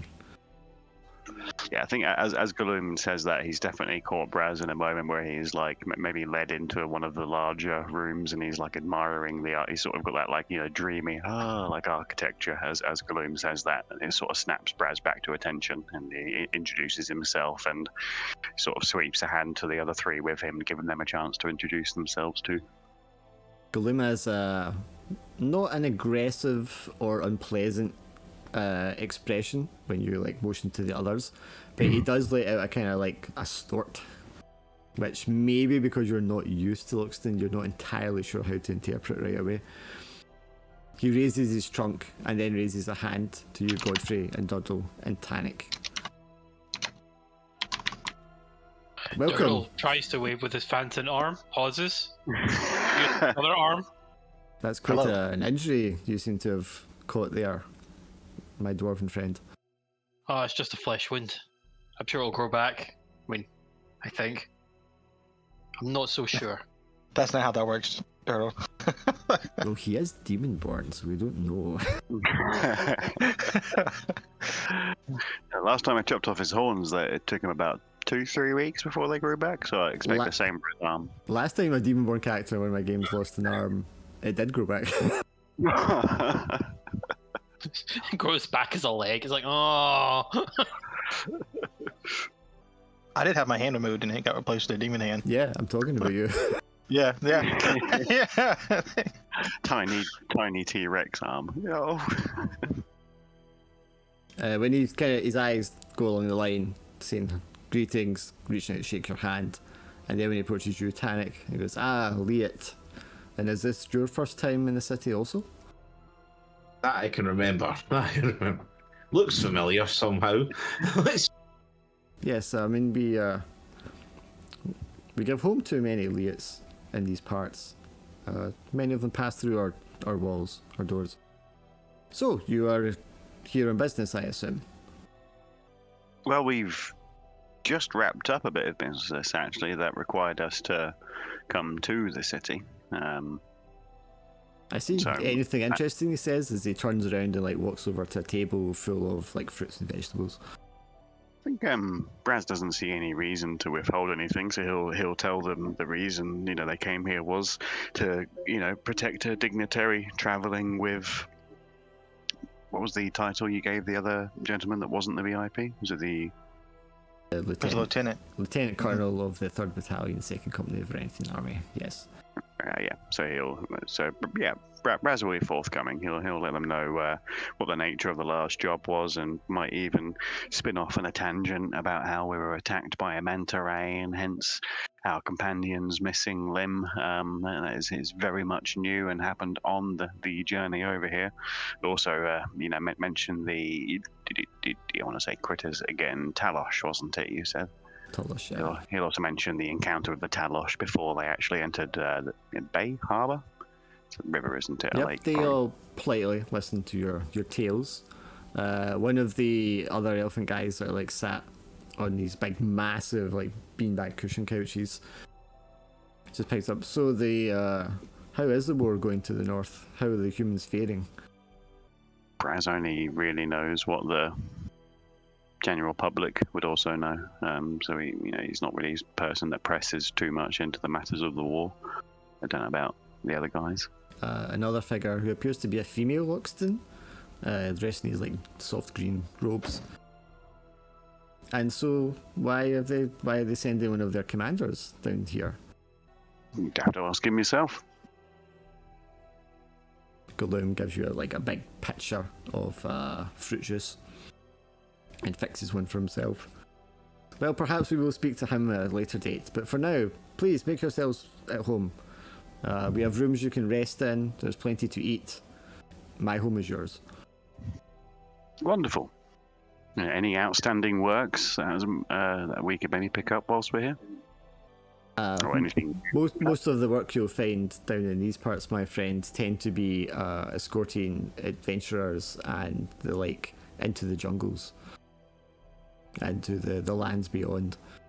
Unless we are escorting a trade ship or such sailing west. So it's mostly escorting travel going west into the deep jungle, is it? Yes, the majority of the work you would be finding here will be protective in nature. No. We are far removed from the troubles of men in the north. The Loxton do not really care for the sport of killing one another. No, likewise. That's why we much prefer mercenary work than joining up with the armies to the north. Well, it has been a long journey. We appreciate the chance to rest. I certainly need to spend at least one night with a bed more comfortable than what's available on a river barge. But about the rest of my companions, we might even spend the chance tomorrow night, checking out the town, spending some of our hard-earned coin. Obviously, it's an open invitation for you all to join us. Maybe show us around the town, hit up the good spots. I think he puts an arm around you, Braz, and like pulls you, not pulls you aside, but like points you in the direction of the other blocks, and they're all sitting around. He's like, "No, come, you must like sit with us. Tell us more of your stories. You can join us for a drink later." Is he is he kind of like trying to isolate me from the the three that I've come here with? It's kind of like he's just, you're an outsider. He's trying to make you feel welcome and introduce you to more of your kind. I think Braz is all about that. That type of energy is very well received, and he gives it back.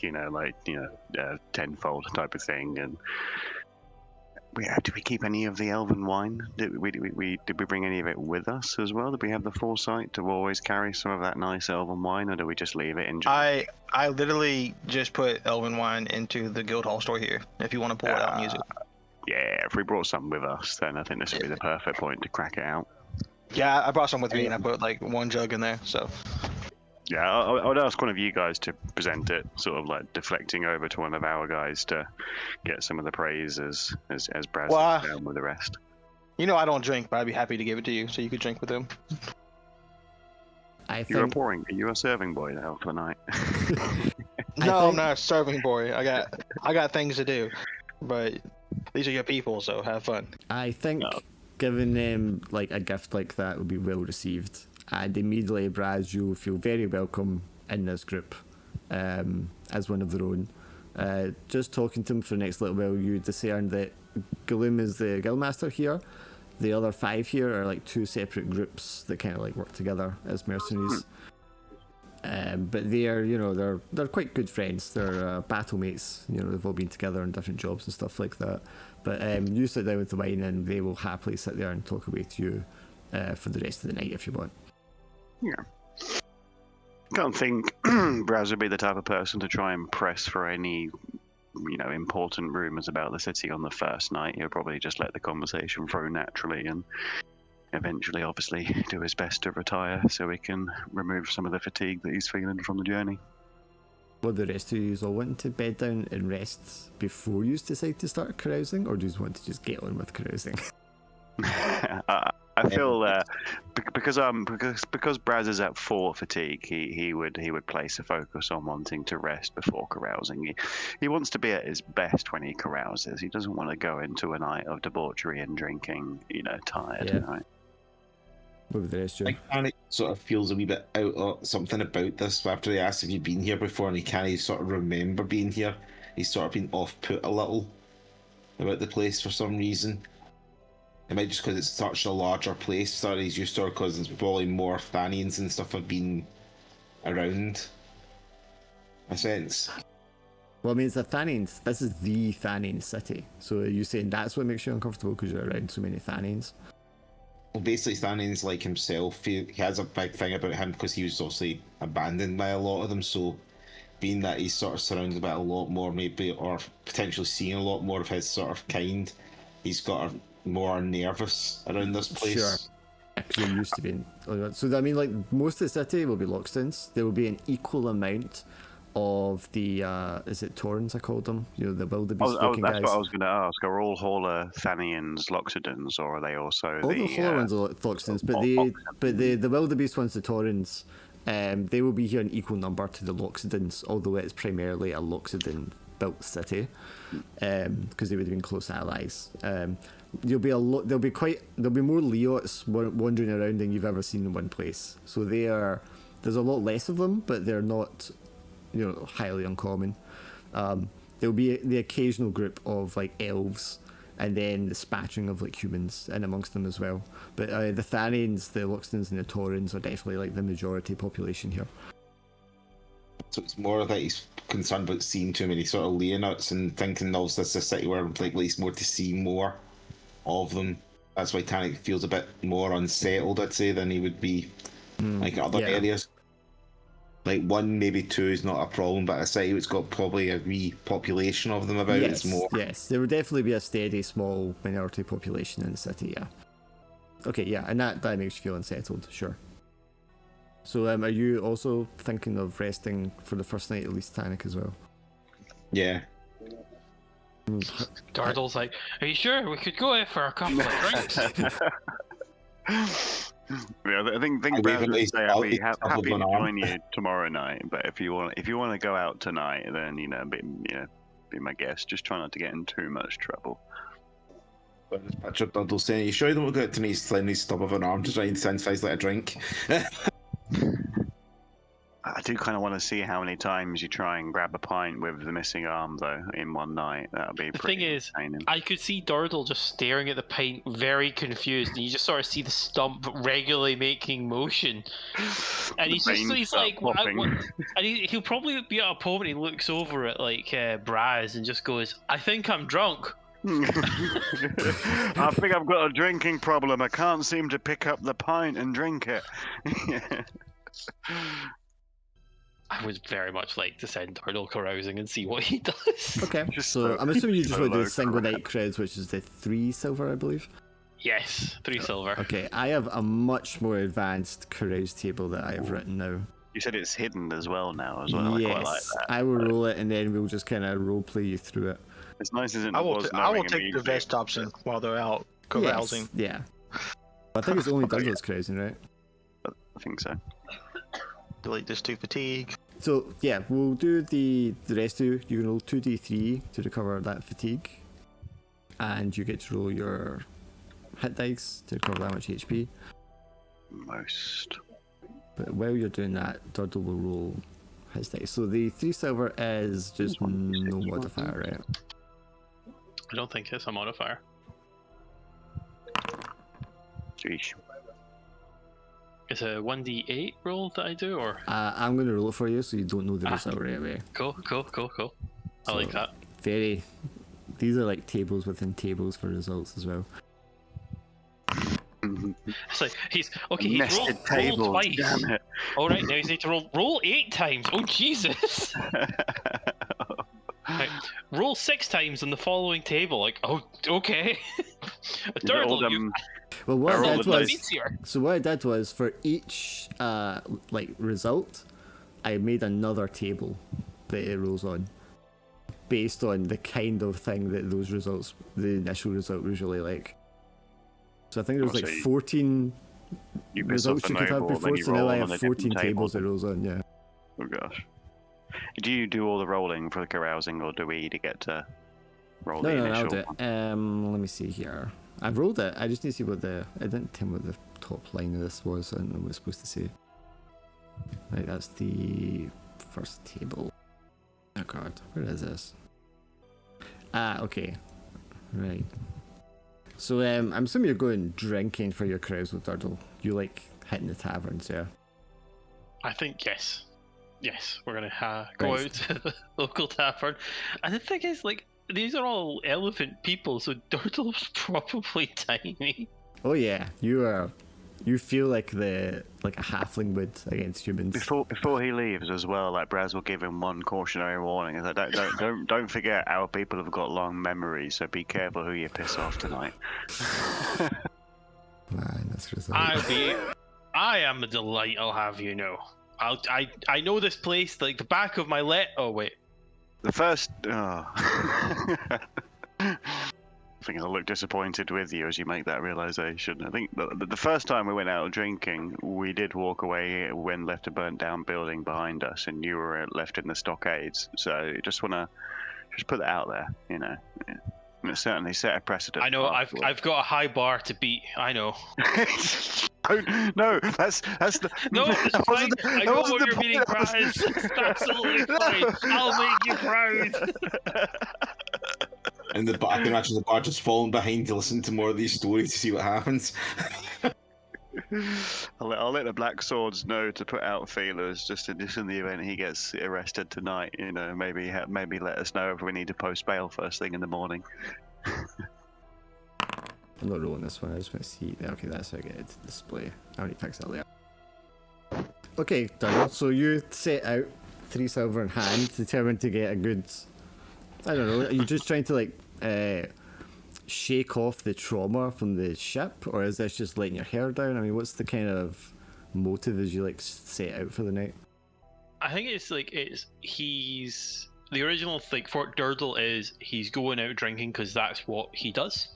Right. But it's the ultimate goal. Like, is more going to be he's realized through the night that there is such a change to him. Like he is missing a limb, and it'll become to the realization of that. So it's more he went out with it, but through the night, you know, as he gets drunk, he might like lash out, pretend to go on the dice roll, or he comes to realization that he is disabled, he is impaired, and he's to come to the realization of it. So that wasn't the intention, but that's how it'll end up. Okay, and are you looking for a particular tavern, or are you just picking the first one you go into? Like, are you looking for like a Thanning tavern, a human tavern, that kind of thing? Oh, it'll be the first one. He doesn't really know the place very well, so I'm imagining he'll go in and it's just full of elephants, and he'll just be like waving at the top of the bar, just going, "Hey, I'm here." Actually, the first one you walk into is called the Black Bull, and it's full of taurens. So these are like wildebeest cow people. And it's just like rammed with them, and they're all jostling and pushing each other. There's this strong smell of like musk in the air. The males are all like kind of like rotting with each other in the corner. There's a lot of they're really boisterous, and like you can tell that like, they're big drinkers with these big flagons. They're not as large as the Loxodons, so they're a little more manageable for you as you're like kind of navigating and pushing your way through to the bar.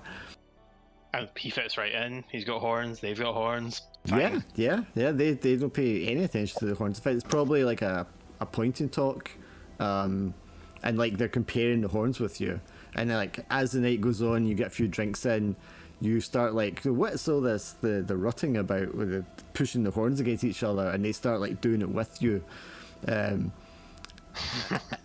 you become like you form a kind of bond ship with all these like these young males that are like competing against each other and to showing off with like the females that are sat there. Well into the night, you just have like a group of these like adolescent male bullmen that are like really up for like something rambunctious. And when the tavern is like beginning to close, like, where do we go next? What do we do? And they start like asking you, as the dwarf there, what do you want to do? You've not been here before. What can we show you? Right, you know what? You need to show me a good time. I'm having fun. The party must go on. Okay, and they were like, yes, to the gladiator pits. Yes. Oh no. You and about a dozen of you guys, these. I used to be an arena pit fighter. You used to be a fighter. Let's go to the pits. Come on. What do you mean you used to be? Come on, you are. They take you down to like the pits in the town late at night. It's only the worst of the worst that are in there that late. Gambling, putting money on for people who are like fighting blood sports to different degrees. You know, first blood, first injury to the death. Very, very occasionally. People who challenge each other to like blood duels of honor and stuff like that. And you've got these like dozen cowmen that are like really up on the testosterone and the alcohol, and they're all like, getting in there. And you're going to gain 4 XP tonight. Oh no. No, Oh. yeah, but. And the result is you lead the tavern to their doom. No. You have to make them that likable before you Catastrophe told us you during the killed night. him. You're not entirely sure come morning if how many of them you're responsible directly for their deaths, but they all 12 of them never lived to see the morning. Oh my And god. lose their lives fighting in the pits. However, you do gain one as a ghost ally. They don't blame you at the very least. If he's a ghost ally, at least it's not your fault. Unless he's taunting you, maybe then. It's an ally, right? So he's probably like, "Oh, such a great scrap." How does that manifest? Let me grab a Tauren name. What do I like here? These are awful. Ohanzi. Ohanzi Roxor is going to be your ghost ally. This deceased young male Tauren. I don't think Durdle will feel guilty with it. He'll like probably be doing war stories with the ghost, going, "It was amazing the first time in the pit, and you took down 2. Granted, they were your allies, but you took down 2."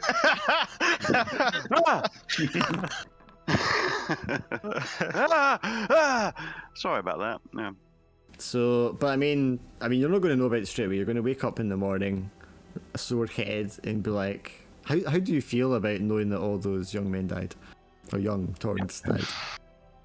They knew what they were getting in for. They showed Durdle a good time. It was damn well a good time, but I mean, it was interesting. They sacrificed themselves for his entertainment, but who's he to complain? Well, I mean, I'd imagine trying to maybe like compete alongside you, outcompete you, because you were a professional like pit fighter. You know, they got themselves into fights that they shouldn't have been getting themselves into, and just didn't walk away from it in the end. So when you wake in the morning, Durdle, you know, you have this hangover and a feeling of, well, at least you worked out your frustrations. And then sat at like the end of your bed is this translucent Tauren with one of his horns like ripped out, big scar down the side of his face, and just like these puncture wounds all over his chest where he's been like horned, which is obviously what has like led to his death. Oh, I see you've had a better day. Like, I see you look like how I feel. That was a fantastic night, dwarf. But something feels strange today. I can't feel anything. And I'm not entirely sure how we got here in this building. Durdle will like look through him and go, "Just gonna try something. This is probably gonna be a bit weird and it's gonna be a lot more personal than what happened." And he tries to like touch the ghost. Yeah, and your hand just passes through him, although you feel kind of like an icy cold chill in your skin as it does.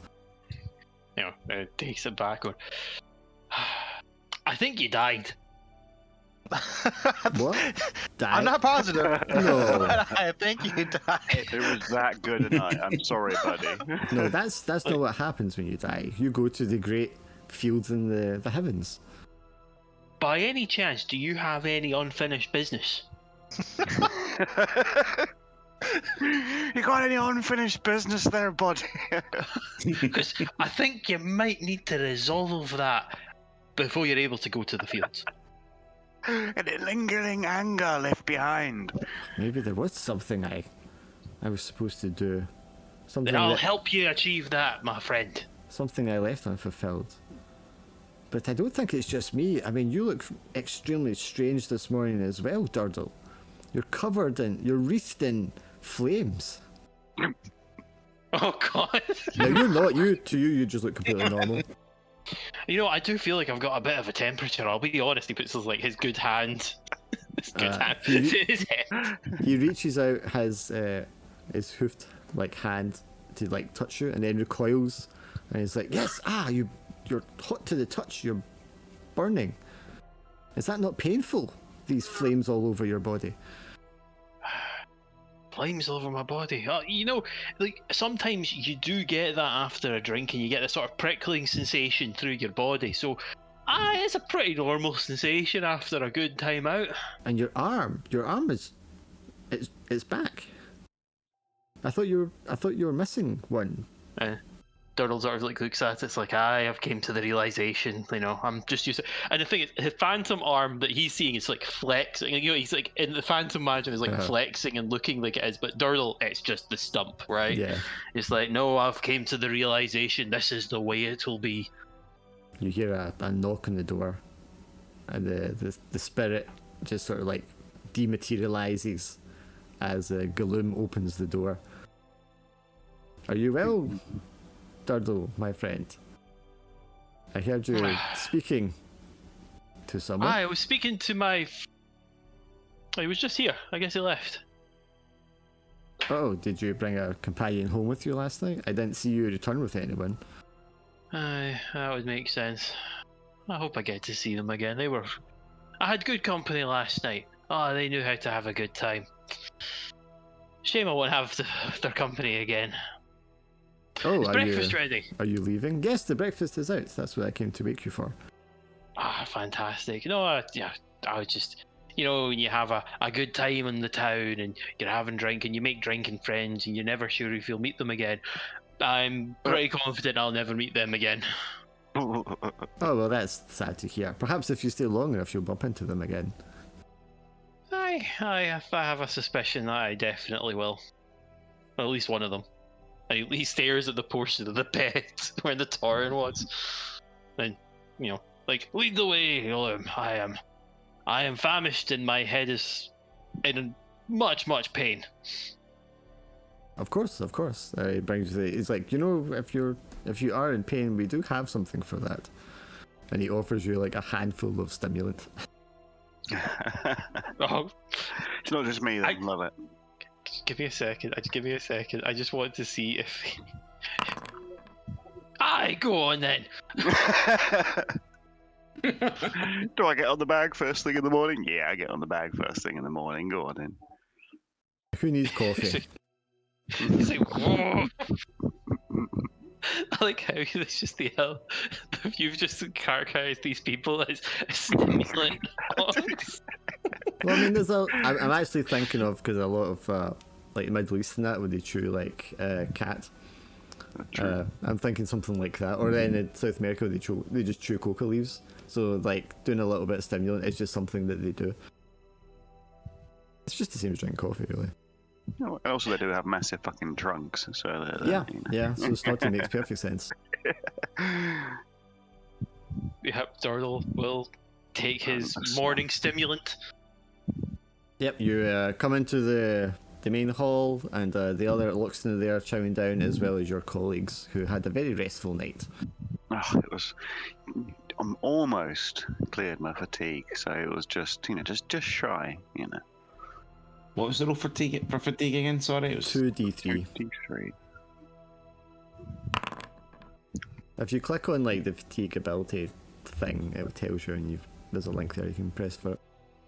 Oh yeah. But yes, she was presented with this great breakfast. There's no meat in the breakfast. There was no meat in the meals last night either. This seems to be a vegetarian society, which shouldn't come as a surprise. But it's probably not good for Tannic, because obviously you are a carnivore. Yeah, I'm using probably some rations we got from leftovers. Yeah, just Eating knock me off, tiny baby just boar or knock, yeah, something. just knock off a ration then. I was just testing the Lock's Morning Star to see if it included a +1 in damage. Yeah. I wasn't actually attacking someone quietly there. Yeah, I just need to remember to add it. Yeah, so you sit down with Gloom and the others. Braz will have learned all their names during the night because you were talking to them all. So there's Disrae, Aldrel, Ildris, Sez, and Bemonal.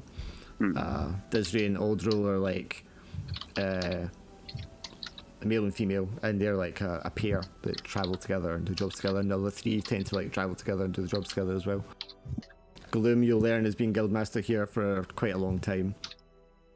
And the Loxtons tend to live for quite a long time. They're quite a long lifespan, about double that of a human. So the rest of you, when you were just like resting and chilling and talking, would you picked up some rumours, do you think, for jobs? I think so. Or Second day would be the chance to do that. Yeah, or would you just be looking for like proper jobs that people are hiring you for?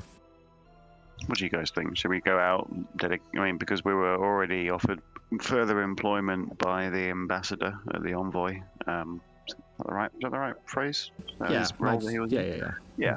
The magistrate. That was what I was struggling to remember earlier. So we could visit the magistrate and see what his promise of further employment would be. I'm quite intrigued to see what Janesh's intentions are in this city. So if we associate with him further, we could get a bit of insight into that. What do you guys think?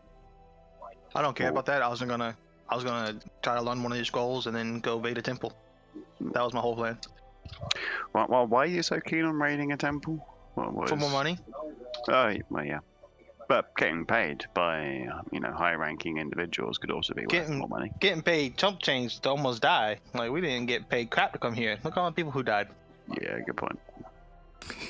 We find more stuff and we do looting, I think, than we do actually. Which we do. Yeah, obviously- we make more money selling than we do Obviously, fucking. risking your neck, finding treasure is the more profitable way. Yes. Speaking of people dying, have anyone here got experience dealing with ghosts? Apart from exercising them, you mean?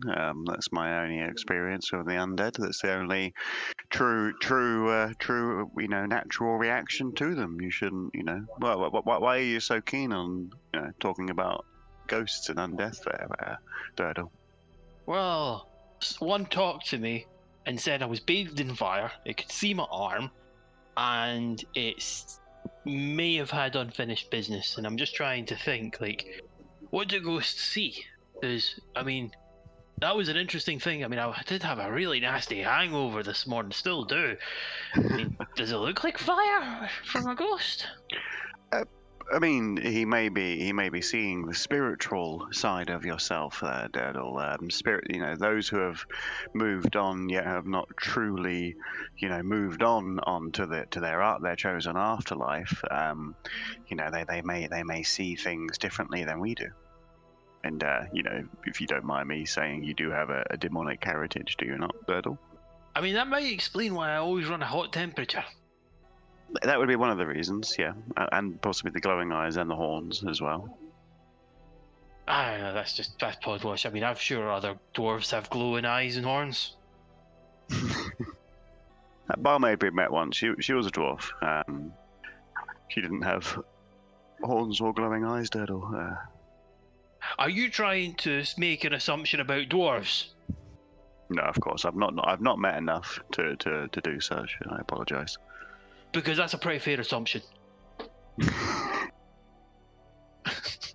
Sorry, I just like lining up the shot and then he just agrees with you. You're trying to say that we're a violent type of people? Yeah, I agree. Yeah, fair play. So shut up or I'll knock your fucking lights out. Yeah. But don't fucking mention it, alright? Alright. I may need to see it. I mean, it may have been a one-off encounter. I woke up this morning and I was talking to one of my old drinking buddies, but he looked a bit dead, if I'm going to be honest. Well, shouldn't, lingering spirits... I don't know, I mean, you should, I mean, from a holy person's perspective, you should do everything that you can to help that poor soul move on. I've already pledged I'll help him finish any unfinished business, but the thing didn't know what unfinished business it had. Well, it might be difficult. They did seem quite horny Taurens. I mean, I don't think I'm going to be able to help a ghost find a mate. Have you seen any dead Taurens? If he's young, he may be seeking glory, so perhaps we'll inevitably come upon a method to help him move across. But if he ever does become, worrisome, do let me know, and I'll help. I'll forcibly move him on if need be with an exorcism. Oh, I appreciate that, Braz. Hopefully that's not needed and we can resolve this matter peacefully, I guess. It's great that they're having a serious talk about this. In my mind, I'm just like, he was drunk. He woke up hungover still. No, like I want it to look like he was hallucinating the situation. Yeah, Also, and Gavi minds exactly what happened. To add to it, his face probably has stimulant all over it. This guy's still drunk. Yeah. He's got the dark skin in the picture as well, so it's just obvious that white powder is just smeared all over his upper lip and one nostril. And every so often he's like, And he's talking a lot and very quickly. His hands are all over the place as he gestures. Yeah. So, Durdle, do you think you'll still be up for a little bit of revelry tonight, or did you burn yourself out last night? That is a stupid question. You're going to be out for 2 nights. You're going to be out for carousing 2 nights in a row, aren't you? as Durdle finishes a beer at the table, which wasn't there originally. Like, it's just like, wait, there's something you do other than drinking? I mean, I was in the arena, and then it just goes on this like huge tirade about the torrents for like 20 minutes. Oh, give me a charisma check, please. Gosh. Oh, that's not bad. Okay, yeah, you don't let slip anything that might turn people's opinions against you. Yeah, I was going to say, telling us about the people that mysteriously went missing last night, maybe. All 12 off. You see, says one of the Loxtons, like, who's listening in your conversation across the table, just like shaking his head. And he's like, it's a sorry state these Taurens get themselves into sometimes. So many injuries they give themselves needlessly through their wanton combat. But unfortunately, it's just in their nature. They're an aggressive lot. Well, they mellow out with age, I think we can say. Let me do this here. You're going to hear our blowing the trumpet as Chulid's kind of just comes dancing into the hall midway through breakfast. There you are. I thought you would be here. So what's the party's impression of Chulid's been so far? Well, I mean, Chulid's wasn't super impressed with the party. However, like, they did witness like this epic sea fighting and stuff like that, and it might be that her adventure is like, oh, maybe these guys are adventurers, they just regularly downplay what they do. Has she got a legendary tale worked out yet for the loss of Durdle's arm? I have been working on a piece of music. Would you like to hear it? And he starts like blowing on the trumpet, just this awful loud cacophony of notes coming in. I want Durdle, as soon as she started to say, like, do you want me? He immediately started scrambling over the table and just fell flat on the table, missing it before it could start. To your elfin ears, Braz. I was going to say my ears are pushed tight against the side of my head. But for you, the tune does not seem unpleasant. There's something about the sound of a trumpet that just like resonates with you, and the others as they always like kind of wave their trunks in approval at the table. But for Godfrey and Durdle and Tannic, I mean, it is awful, especially first thing in the morning. I'm amazed. I'm amazed you think I stayed here for all that. I'd have left in his tirade, his 20-minute tirade about his story. I'd have left. Like, I got stuff to do today. The 15-minute jazz blues solo with the trumpet really wasn't needed. Well, that would be human playing a trumpet. An elfin playing a trumpet is far more obtuse. You can feel it in the back of your molars. It's great. Yeah. Each of your fillings start vibrating. It's wonderful. Yeah, when I'm saying it resonates with you, I mean like your chest cavity resonates. Yeah, Braz is just doing that, like an old man tapping his thigh as he does the bouncing leg to the tune type of thing. So Godfrey, I mean, you just snatch up your breakfast and kind of leave them all. Where are you going off to? Well, I was going to try to learn one of the scrolls, so I was probably spending my time doing that. It was either that or try to figure out information on any nearby abandoned ruins. Okay, so you look for rumors of ruins, and also you want to spend the rest of your time like practicing spells. Yeah, because we could spend 2 to 3 days just dedicated to downtime. We don't need to pick up a job. You can do sandbox. You can do whatever you want now. Yeah. Should we agree that maybe we can spend 3 to 4 days doing stuff, pick up new leads? I say we take the week to recover or whatever. I mean, we just watch a bunch of people die and whatnot. It's the furthest we've ever been from Dinesh as well. It's our 4th successful payable job, would we say? Yeah, we have succeeded in every job we've been to so far, so that is good news. We've also survived every job. That's what I meant.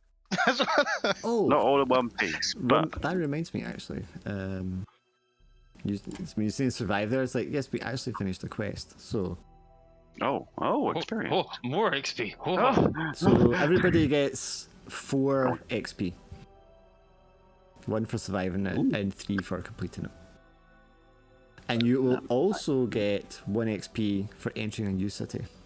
Ooh, I'm at 23. Oh, I'm so close. Now I kind of want to carouse too. I'm not going to do it. We got 4 days. We can fill those 4 days. Godfrey, no, I'm not doing it.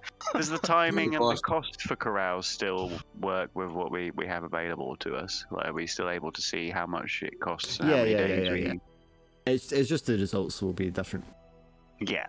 Gotcha. So you've got table results. So we know that, for instance, 3 gold pieces still gives us a +2 bonus and takes 2 yes, days. you'll be rolling on. I roll you on the table that has the +2 results, basically. Oh guys, should we throw 6 gold in and do a 3-day voyage? A 3-day voyage into the finest food, drink, and gambling you can find in e11. If you want to do that with them, you can. I gotta go for like 10 minutes. I'll be right back. Sure. Sure. Oh, Godfrey's willing to go carousing? No, I said do that with them. Because I have to go. Just do it. Godfrey's gonna learn. You know, he's gonna do the productive stuff. He's not leveled up. Sorry, it's Tannic that leveled up. What do you guys reckon? 6 gold pieces, 3 days. Durdle is 100% on board for this. That'll leave me with 1 gold in my personal stash and a bunch of silver and copper. Durdle is willing to contribute 2 of his gold coins to this fair. Like, he only has 2 gold coins and a silver and 40 copper. So, like, if you're forking up 4, Durdle will Well, fork be up the 2. shared stash, I'm imagining. Yeah. No, I say my personal gold is 7, and it will cost 6 to do a 3-day carouse. So that'll leave me down to 1. If you can't afford the 6, I'll definitely give you 1, so you can, you know. Oh yeah, if you want to pay for Durdle to go, I just need the 1 gold. You do just need the 1 gold. Just 1 gold. So you're I at have 5. 2. Oh no, is it 6? 6 the gold plus for 3 days. Ah, Durdle can't afford that. You can take it out. You can take it out of the. I can give you 1, and so what? You're at 2 I'm right 2 now. gold. I'm at 2 gold. So So I need can give you 4. 1, so you're at 3. Then you can take. Then you can take 3. So if I go down -1, so I've got the exact amount of gold I need for carousing, and then you just take 3 out of the guild finances. Cool. There we go. So I've took 3 out of the gold finances. I've boosted mines with the gold you've gave me. Yeah. To spend. If anything, spending all of my personal wealth on a carouse is a good option, so I don't end up losing it on a bad roll. Yep. And what did I just say? I was at 23 out of 30 So as well. that's 2 of you, 6 gold down ahead for a +3 for both of you.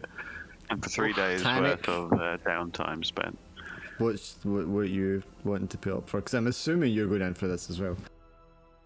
Normally it would, but because like I said, Tannic's anxiety of this place, so I'm not sure. I think he was gonna. I was gonna just maybe him. He's gonna try and practice his battle prowess and stuff like that and everything. But Okay, so you're actually so this is also interesting though. Like, you're like, oh come on, you're like, Braz is obviously. You're loving this. This is like your city. You feel so like you belong here. I'm looking forward to my first night out on the town. Durdle is always up for it. And usually you're like, come on, Tannic, and Tannic is usually always right there at the front, ready to drink. But you've been unusually subdued and distant coy. from everyone else. Don't be quiet, Tannic. Join us. Come on. Tannic's just sort of another time and just walks off to like some arena place or something for like battling and stuff like that and practicing his sword. Sure. Just wandering around looking for a quiet part of town where you can just do your own thing. Yeah. Try and practice and do more, sort of learn more of his dual wielding, trying to get better at it. Okay, sure. We can do a thing maybe where you and Godfrey talk, because you'll be not out in the Randan for 3 days when he gets back. Completely AWOL. Right, okay, let me get the +3 carouse tables here. I'm looking forward to this. Alright, Me too. so let's do Braz first. Oh, Yeah. yeah. Just a big old piss up in Ivon. I think my grandpa might be from here. See, the thing is, my parents spend so much time around humans. It's really nice to actually spend time around the fellow Loxodons. Nothing to say bad about humans, of course. They're a lovely lot. I'm not a human, mate. You can speak as truthfully as you wanna. It's the noise they make when they fart. They think they can keep it to themselves, but I hear it every fucking time. It's just awful. Durdle Goes right through me.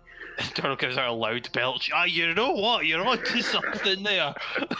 Dwarves are fine. Dwarves have got a certain pitch when they pass gas. It's specifically elves, very, very tuneful. Humans, it's always chaotic and it's different for each one. You think, and then sometimes they'll mix it up. Suddenly he's dairy, and I don't know where I fucking stand anymore with Godfrey. It's just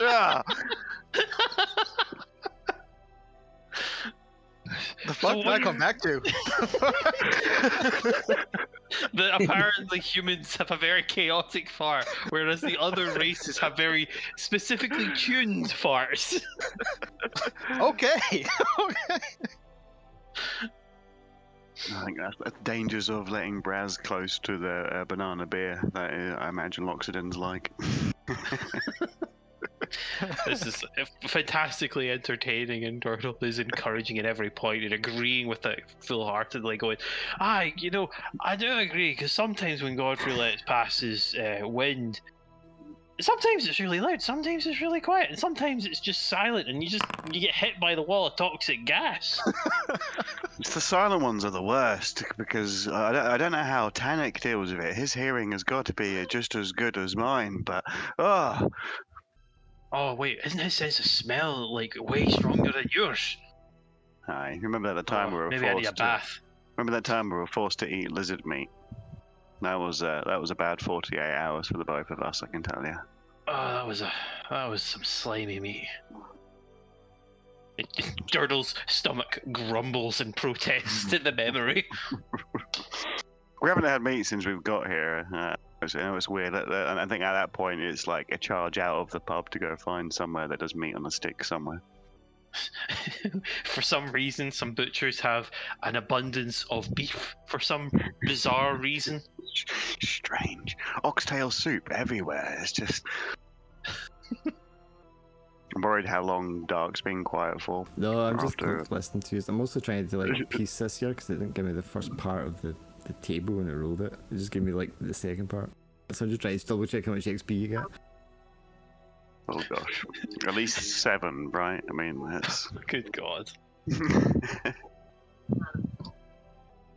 This is probably one of the first times that Dirtle has spent a significant time with Braz, and Braz hasn't tried to baptize him again. What was that, sorry? I imagine this is probably one of the first times for a stretch of time that Braz hasn't talked about purifying Dirtle's soul. I like the idea as well. At any time, like drunkenly it comes up, he just instantly deflects by like, "Look at those guys! I see those 5 guys near the bar. Look like they haven't heard about Saint Tyragnis. Why don't you go?" And it's just, "Oh yeah!" And Braz just storms off. And just... The thing about Saint Tyragnis was she was mortal, so we can all aspire to greatness, no matter the situation you come from. Because if Saint Tyragnis become a deity, then every one of us has it in us to become a god. Yeah. What's St. Agnes's view on spirits? Because I'm kind of like, I've got 2 to deal with. Those 2 behind that bar, which I think is 1, but it became 2. I also have that other spirit. I forgot about him though. That spirit there, you see that one there? It's got a worm in it. How do you think it feels for the worm? Fucking amazing. I want to be that worm. We should drink that bottle now. We should free the worm. We should save the worm. He's drowning. Yeah. You find yourself with Bargain. a few like-minded adventurers out in the town, and they're also out in the crowds blowing off steam. Oh no. There's a couple of elves, there's a couple of humans, some Loxtons, and they're just the same, just like you're giving tales and ranting about other adventurers that they don't like and such. And they get to the point where you're all like showing each other like scars, and then these other guys come along. These other like Loxodons, and they're kind of like, "Hey, are you guys like killers, soldiers? Like, what's your deal?" And they start to like, get in amongst you and like talk to you all, and like they really want to hear your stories and what you've been up to and what you've experienced. And they notice like your holy insignia on your Braz, and they're like, "What are you then? You some kind of wizard?" I think at that point he tries to drunkenly cast light and just light up wherever immediately vicinity they're at, and sort of espouse all about Saint Tyragnis at that point. That's amazing. Can you like... Yeah, the blinding light just flashes, and you're like, "Whoa, That's amazing. Have you got other magic tricks? Can you read minds? Are you like It's psychic? one object. It's definitely a tankard. So he's holding the tankard up as it's emitting this divine light. Literally he's drawing talking to the everyone's Holy attention. Spirit again. The worm is a holy being. Yeah, I think he'll deny being able to read people's minds, and will say that the power of the divine flows through him, and sickness and wounds do not need to worry within his presence. That sounds absolutely amazing. You must be highly respected amongst your peers. And these kind of abilities, I mean, I bet you could survive things that a normal person would not normally survive, right? With these kind of abilities. With the blessing of your god.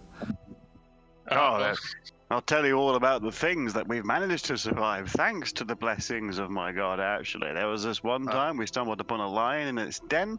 Awful stuff. They get their other friends like all start crowding around and they're like, yeah, I bet he could manage this. Well, why doesn't he go up against he gives you the name of like another one that's like been drinking with you for a while, and you and the other Loxton get up and they're like, come on, let's see the abilities, and then they'll start like passing money around and placing bets on how this is going to go. They get the both of you like up on one side of the outside of the tavern and like count like 10 paces apart for you. Come on. Don't worry, Liz. You're gonna do fine here because you're blessed by the Holy One, right? This one's got a holy blessing. Who's gonna give me odds on him? And Durdle, they're coming over to you with their gold and their pennies, and they're like, trying to like get you to like put a wager on, and you find yourself like putting money down on how this is going to go, and they put like blindfold on Braz, and they put a blindfold on the other Loxton, and then somebody puts like a dagger into your hand, Braz, and like spins you around 3 times. And like hold you, and it's like, okay, there you go, big man, take a shot. Oh Jesus! Oh, go on, Braz, you can do it. Left, no, the other left. That's still left. Make a dex throw, Braz, with disadvantage. With disadvantage, you say? Yeah, because you're blindfolded. It's not great. It's not great normally, anyway. Oh wow! You throw the dagger full force, and there's the crowd goes silent for a second, and then everybody just cheers as loud as you can imagine. In that moment when he's blindfolded after the dagger's let loose and everyone's quiet, he's like, it just stretches forever for him. Is that panic? You lift up one eye of the blindfold and you can see the apple on top of the other guy's head has this dagger like right into the center of it, and you're like, oh my god, that's amazing. And then you like feel Two hands immediately up. Saint Arachnis protects. Yeah. You throw your arms up and it just brushes by the dagger that narrowly missed your skull by like a few millimeters and it's stuck into the board behind you. So you're going to get 4 XP and you have an extra luck that you'll be able to tally up once you spend that luck. Oh, we can bank more than one. I like it. Exceptionally lucky. Normally you can, but since you're going to want to anyway. Yeah, like I myself cannot just cast Bless 5 times on Godfrey to give him 5. Yeah. Durdle, you're also going to get 4 XP from the experience. However, you're going to lose 20% of your money on the wager. Was there 20% of his 1 silver? Is that what he had left? 20% of his 140 copper. Well, it's easy math. Here we go. How much is in your stash right now? Or the guild stats? Yeah. That was like 12 gold, I think, was in there. 9 gold, 31 silver, 88 Okay, copper. So, Durdle, you and Braz are going to come back halfway through like this 3-day bender that you're on. Godfrey has been like studiously, going about learning this scroll intently to try and like level up his abilities. And he's constantly but you're interrupted in this evening, Godfrey, with these loud drunken idiots come charging in. They barely make any sense. They're reeking of wine, and they've got a couple of like these Taurens and Loxtons, very shady looking Loxtons with them, as they come into the halls. And they're like, Godfrey, come on man, we need access to the funds. Oh my He's got a big God. bet on. Durdle's got a very promising big bet on. He's betting on me. No, you see, like, what's happened is, and then just like this weirdly intricate plan is laid out that has obvious falls and plot holes and such. So obviously what I do is reach my hand into the bag, grab a handful of coins, and throw it at him. Tell him, shut up, leave me alone. Godfrey, give me a charisma check. Against Durdle, give me a charisma check. Whoever rolls the highest is going to win. Ooh. Oh. Right, Godfrey, you managed to like fob him off with a few pennies. A few pennies, okay. Right, Dora's like, right, I've got Shiny. 70 gold, and he shows it 7 copper pieces. Durdle, you only lose 20% of the gold you have in your inventory right now. Cool. So 1 silver is 100 copper, right? Yeah. Cool. 28. So there we go. Done. And then Godfrey, it is a DC 15 int check to try and learn this Burning Hands if you want to learn it. I was going to ask about that. Since my spells all use charisma, can I try to use charisma? Like, or does it have to be in? No, it's got to be int because you're learning it. It's your intelligence. Alright. That -1. That passed, so you're going to Hey! Ooh. you're going to learn Burning Hands. I will drop on your sheet. Do I need to get rid of one of the skulls though? Yeah, delete that like, scroll. Yeah. Okay. Yeah. Nice. Alright. Is it a level 1 spell or level 2 or? I think Turning Hands was a level 1 wizard spell, but I can't be certain. That is correct, yes. Nice. So it's not too difficult to cast. It's quite reliable. That's what I was getting at. Well, I was going to do Magic Missile at first, but then I was like, wait, I can cast Bog Boil and they'll be trapped in the area there, and then Burning Hands. Oh yeah. How does magic? I couldn't see the description of the spells. How does magic missile differ in Shadowdark? I suppose I could just open up the rulebook myself. Actually, It doesn't even say they. It ignore. doesn't say me. they. Glowing bolt of force does 1d4 damage to the target. I couldn't read You get Magic Missile. advantage on your roll to cast the spell though. Is the first If you're a paragraph. wizard, you get advantage Very- on it. 'Cause It says normally, you just in the spell, you have advantage on your roll to cast the yeah, spell. because you're a wizard. Oh, just in general. Okay. Yeah, because wizards get advantage on that spell. Gotcha. It's only ever There's not 1d4. There's not even a deck save where they could take half damage on this Burning Hands. It's just 1d6. No, period. it's just yeah. No, there's Yeah, no like saves in there's this game. Yeah. Damn. Yeah, like there's a second level cleric spell I'm looking at called Smite, which is just But also Take remember, And I might have. the damage. spells don't like level up as you level. Like they're always doing they that don't, damage. yeah. Yeah. But Cure Wounds doesn't it? That scales on my Unless level. it says in the description, like all the damage Yeah. ones are like Number 1d4 of and stuff like that. They D6s, just yeah, keep that's doing it, 1d4, for instance. Yeah, my eyebite has not gone Yeah, up with yeah, me. yeah. So Yeah, honestly, I don't really think I'm going to take Smite. I feel like giving Tanic a, what was it, Blessed Weapon? No, Sacred Weapon? Let me go back to my spell list. So Godfrey, you're going to spend the couple of days doing that, or maybe like during the day you do your studying, late night you do studying, and the rest of the time you're going to be going out asking around. What kind of places would you go around to ask around for this kind of information that you're looking for? I think okay. So in my mind, the two best places to look would be like some sort of guild. It's like one of the like I know there's the Black Sword guilds, but like maybe there's like an Adventures guild or something. Other types of guilds. Would be one place Other I'd look guilds for. would mostly be like different types of merchants and tradesmen, mostly. Well, I mean, they have all the information. All your merchants do, so I wouldn't mind checking with those. Yeah, I mean there were And definitely. then the other one would be like rumors at taverns or something. Yeah, I mean if you want to, rumors you can just pick up. But you have no idea what a rumor could be. It could be any kind of like thing. It could be anything, yeah. So let me roll for a rumor first. And we'll see what kind of rumor you hear over here. Oh, so you hear about a dwarven mining expedition that came down from the north and passed through here several weeks ago. And they went down past the jungles to the south to the mountain range there before the desert. And apparently only one of them returned with a tale about how they'd uncovered a tentacled statue deep within the mountain.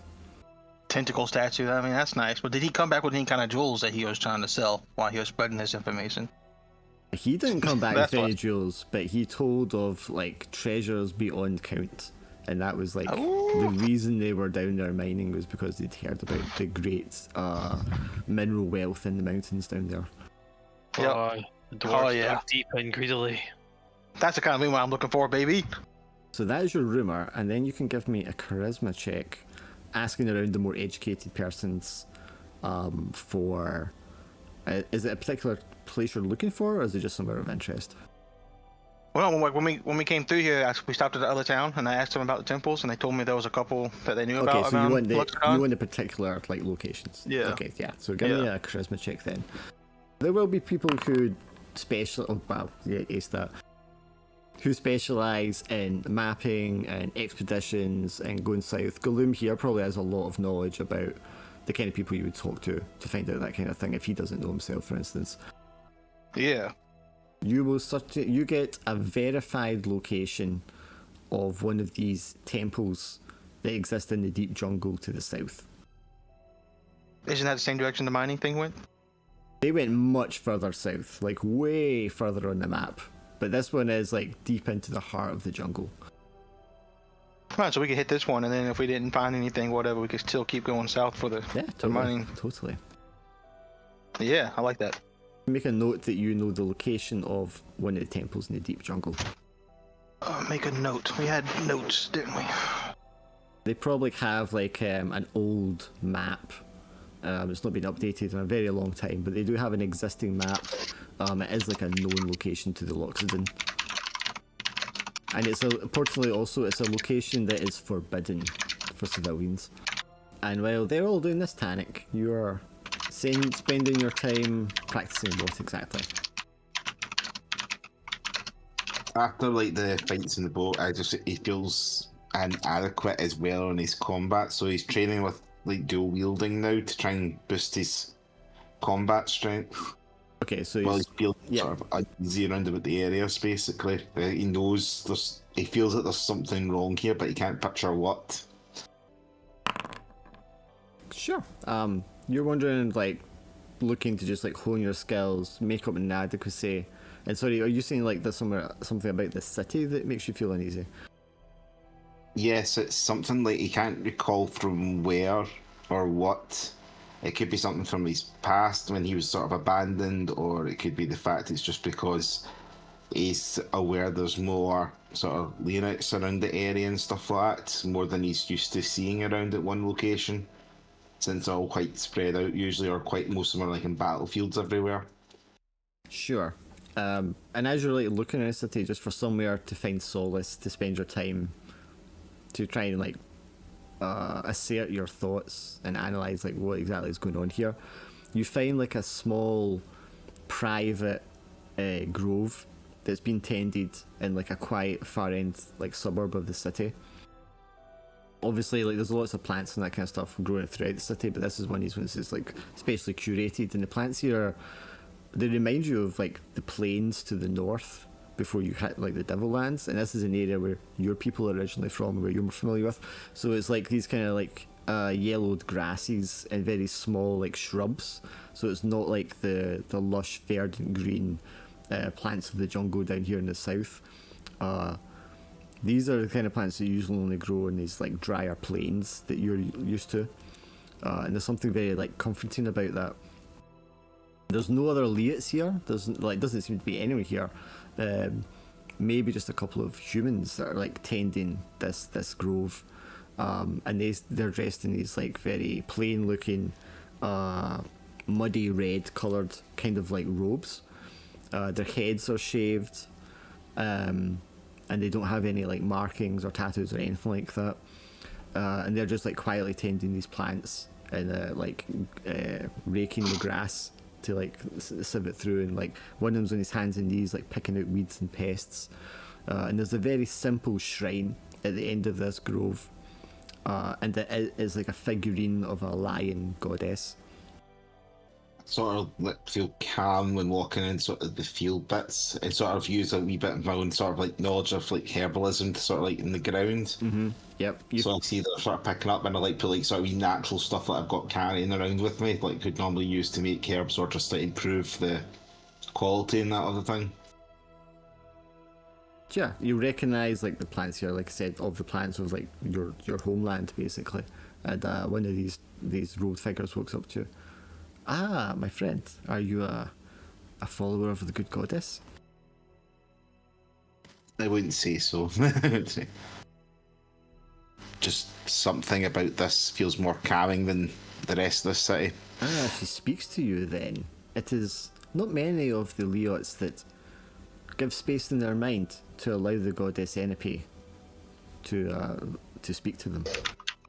Too many of your kind have lost themselves to violence and the more feral side of your nature. But please, you are welcome to stay here, spend some time here, pray with us if you wish. But this is a quiet space where you can clear your mind and you can allow her to communicate with you. He feels reluctant to try, but he'll give it a try in a sense because it's more calming than he feels that he's been in that whole city, the whole place. Hang on, which god is this? Enipe. You bastard! So you're a floozy.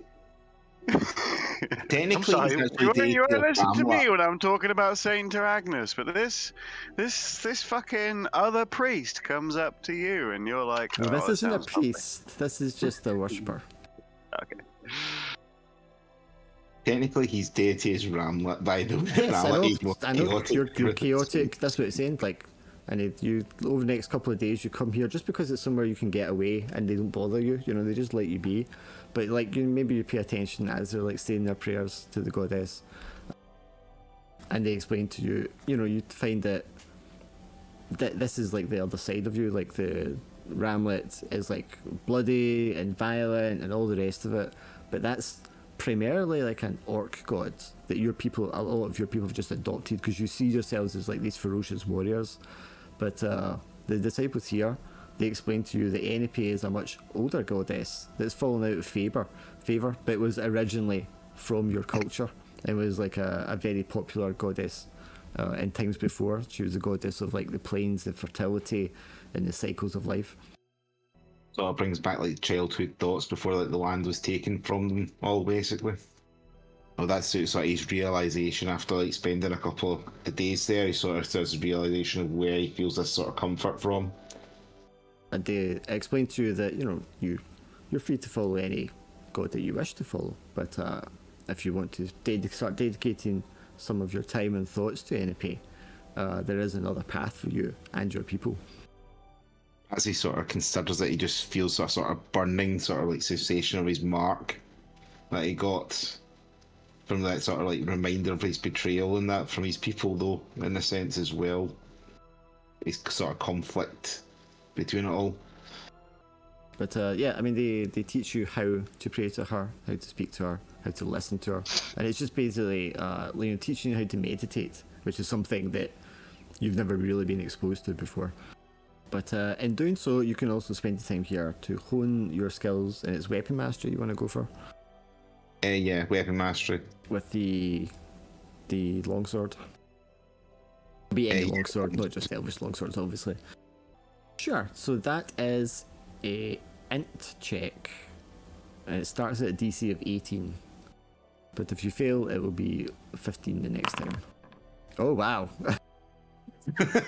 Okay. Big success.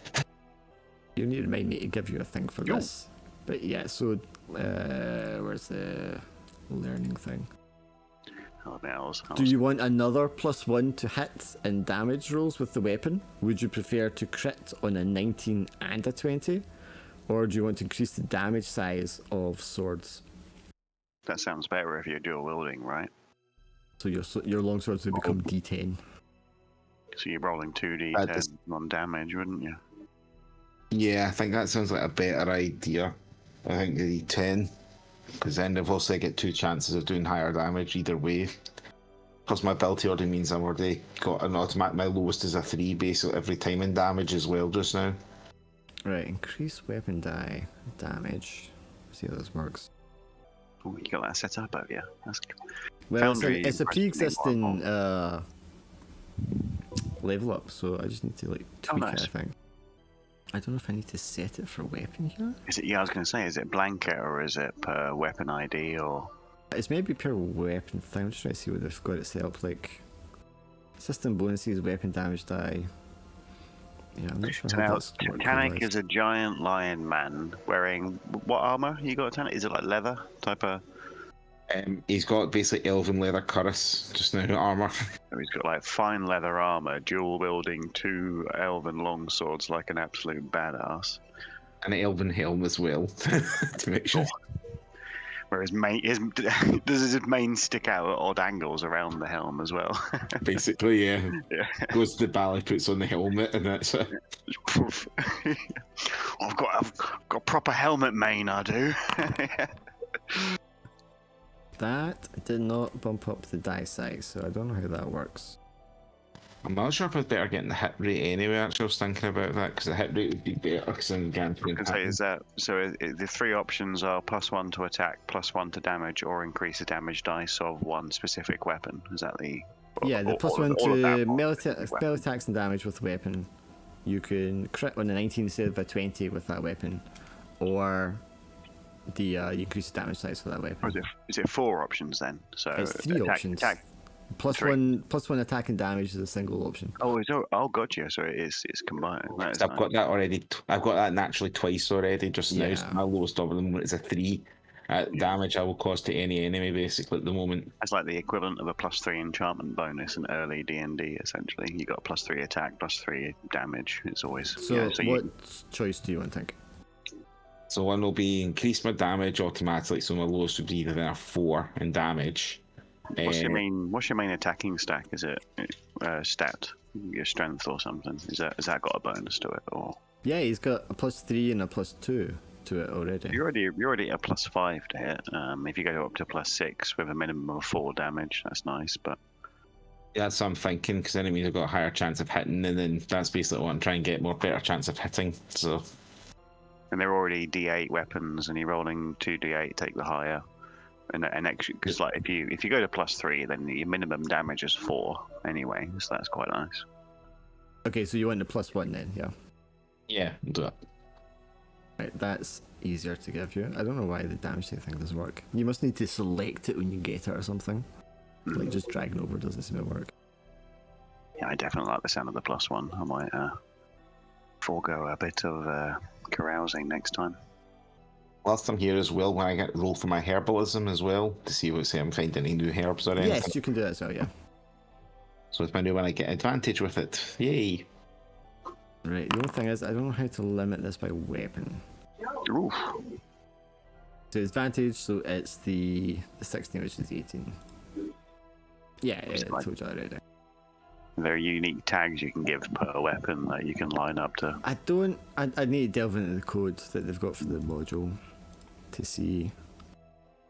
It's easy to just do it manually per character Well, sheet. they've got the one they have is just +1 to melee attacks and damage. It doesn't like define it by weapon. I could go in and change the weapon itself, but that just means we need to remember every time you buy a weapon, a sword, or you change the swords to go in and change the stats. But I'm just going to do that just now, I think. Except I can't give +1 damage on it there. How did I do that for the other weapon? Oh, I'll figure it out later. Just remember it just now. Not likely to change the weapon since that's like the highest tax you normally get with a weapon unless I get some sort of customized made in a sense to be stronger. Yeah. Or you get a magic sword or something. Yeah, so. Give me a second. Because I don't believe... Because like Braz has got the Locks Morning Star, I don't think that actually on the sheet automatically does the +1 damage It either. doesn't. No, it's just in the says description. Yeah. Yeah, it says. I mean, we can leave it just in the description.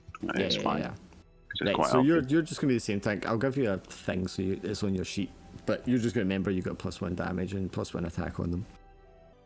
Put in my notes section, +1 damage. Yeah, I mean it's just negating the -1 you've got for dual wielding anyway. Yeah, so at the end of your 3 days, you've learnt a spell, picked up a rumour, learned the location of a temple, you leveled up your weapon mastery to novice for longswords, and then Durdle lost a bit of money on wagering, and Braz, you managed to survive a knife throwing act. Gain some extra bonus luck. That's right. So imagine 3 days later, you find yourselves once again at a breakfast table. Chuluds has managed to like leave you alone for the last 24 hours. Godfrey, your ears are thankful. Oh, whew. Did you learn the spell, Godfrey? I did learn the spell. It makes me want to go and buy a different one and try my luck again. Yeah, I suppose we can collectively afford it, couldn't we? We may need more money. Ah, see, and that brings me to the next topic of discussing. Some money-making prospects I have discovered. Why? Any official work, or is it just temple delving? Unofficial work. There's no official payment for it, so if we don't find anything, we'll just SOL. But I'm sure we find plenty of things to come back and sell. If not treasure, then, animal parts, whatever we might find. Sounds good. The journey itself can usually be profitable. And one of them involves a bunch of dwarves mining. Maybe we find some gems. Yes, I mean, if you look here, you can see how far south the Marokar Mountains are. Whoa. That's a while. Walking is normally 5 hexes a day, but it's through the deep jungle, which will reduce your travel significantly. How do I get rid of that after I've accidentally put a blast? Oh god. Usually you can click on it and just hit delete. So which one of these is the mountain? Is it just these hills down here? Or Yeah, the way down here? the way down there, the Marokar Mountains, like the big mountain range. And what was the temple that I discovered? You said it was in the jungle to the south as well? It's like how do I fucking ping? Right, somewhere around here. Yeah, there. Okay. I will update this map to actually add the location for it. But yeah, it would be down there, so it's a significant journey as well. It'd be about 4 days journey if we don't have any well, bad luck. What were the see here. details? Escorting miners, was it, or retrieving miners? No. It was just they died, and one of them came back telling about the treasures they found, but they all died. So obviously something's going on there. You through the jungle, it's 2 hexes per day you can travel. Wow, And it's like 13 hexes I just counted to get to the, that's a to huge the temple. Yeah. You can obviously hunt and forage to resupply on your way there as well, but that will slow you down even further. What's a way to make it quicker? There has to be a way to make it quicker. Mounts, maybe? Do mounts make us travel overland faster? Mounts will travel faster, yes. Through the jungle, they would need to be some sort of specialised jungle mount, though. You can also sail much, much quicker. You can travel 10 hexes in a day sailing. Doesn't necessarily get us closer to those foothills, though, does it? 2 days of sailing would put us, not even 2, like a day and a half would put us like here, right? And then it's only 7 or 8 hexes to get to here. Yeah. Oh yeah. So that's like 2, 4, 6. So it's like 5-day journey. Whereas if we did it this way, it's like a 7-day journey. And that's if nothing happens. Of course, it says nothing happens on both trips. So we cut off 2 days if we sail, and then disembark. Sounds like you've already got it mapped out. Sounds promising. Obviously, the DC for encounters is much higher going through the jungle than it is just sailing as well. Yeah, because to get to this point would be 14 hexes, so that's a day, like a day and a half sailing, basically. Yeah. And then it's 3 days to get to the. If temple is here, it's going to be like 8 days. So. No, wait, 1, 2. That's 1. That's 2. That's 3. That's 4 days. About 4 days. Yeah, so 5.5 days if we do sailing, whereas if we walk straight there, it's 6 days. It doesn't really save much time. But it's a lot less dangerous. It's a It's a lot lot less dangerous. lot less encounters. Unless you're attacked by a manta ray. And it'll be easier to navigate because remember you have to make a navigation roll each time you move from a hex, so you might potentially go off the track as well. Yeah, because they were rolling navigation rolls to make sure we didn't waste time crossing the lake, but we were just traveling one direction down the river is usually quite a reliable method of. Yes. Yeah. That sounds good. Arm. Should we also see if there's any? We haven't really looked into maybe getting Durdle a replacement limb whilst we're in the city. Should we? How much would it be to bring mounts that? Could we rent mounts? That's the thing I'm kind of you figuring could out. hire mounts, yes, that would definitely be a thing. Because like we can sail to that point and then travel there by the mounts, but then going back to the city, you probably have to buy the mounts all the way back to the city. I don't think the boat would like wait Hiring for us. will obviously be cheaper than buying them outright, but when you're hiring, you're paying for somebody to come along and look after them and all that. We need to remember collectively we're down to 9 gold and 30 silver. So technically, I guess, what is it 10 silver to 1 gold. So we've got 12 gold as a group right now. What you could try and do is see if we get a job. If we're taking somebody further down the river towards that way, take the job there, get paid for that, and then obviously travel the rest of the way to the temple. We could put out feelers for black swords. Say this is the direction we're going. Can you let anyone know if there's any work that is needed for that type of journey? What was the other clue? So this is the dwarfs that fled a location. Was there a second tidbit you got as well? Yeah, we could technically take a boat, right? Sail all the way down the river, sail all the way down to the mountains down here, and then do that. And then on the way back, we could hit the temple. 2 birds, 1 stone. Plus, dwarves have probably more tech and like building an arm for Durdle as well. Well, I mean, the dwarf that came back is just the rumor that he heard. That dwarf is not here anymore. It was just Yeah. We're going off a rumor. Yeah, we're going off a rumor to go down there.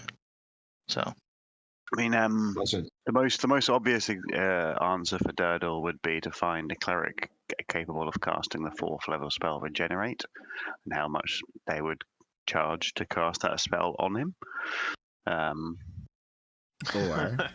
Or you get someone to just build you a robot arm with a weapon of some sort built into it. Surely it'd be more accessible and cheaper as well.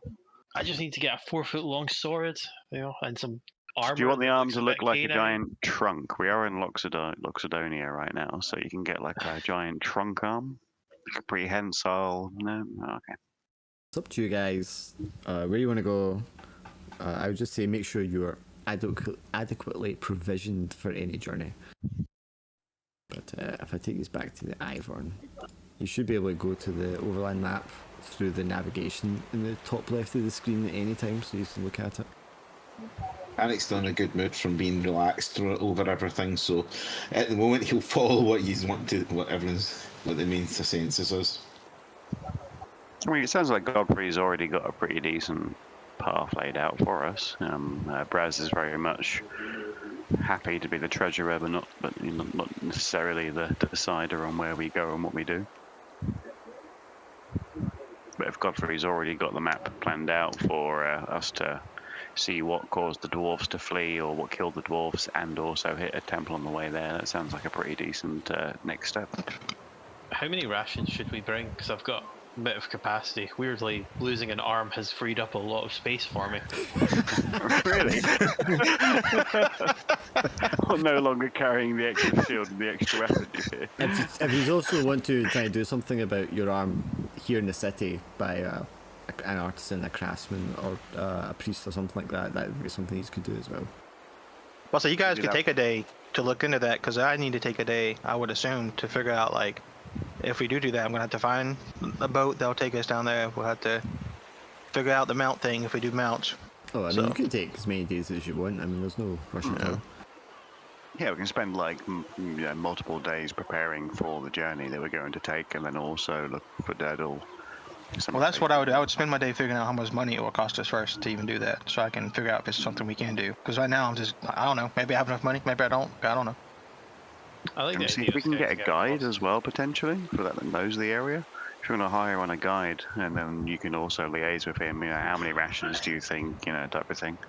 What route should we take? Can you help us speak through us? So I'm going to spend my day doing that. I want to figure out price for a boat to go to that point on the map, figure out price to hire mounts, a guide. We can probably try and get a guide through the Black Swords as well, so we can speak to the Loxodons and the Black Swords and say, yeah, this is our plan. Well, maybe, I don't know, we happy letting other adventurers know what our plans are? Because they might try and... I think I just tell them I scalp need us. people for a job and I need to go to this place like that. Yeah. If I even talk to them. Right now I'm just gonna. Right. Specifically then, give me the items you need prices for, Craig. First will be mounts, because I can get a boat, but then they're going to ask how many people we have, so I need to know what the mounts are going to cost. So that's 4 people for how many days? So are we going all the way? Are we going all the way down to the Dwarven Mine and then back to the temple, or are we just doing the temple? What do you guys want to do? That'd be the first question.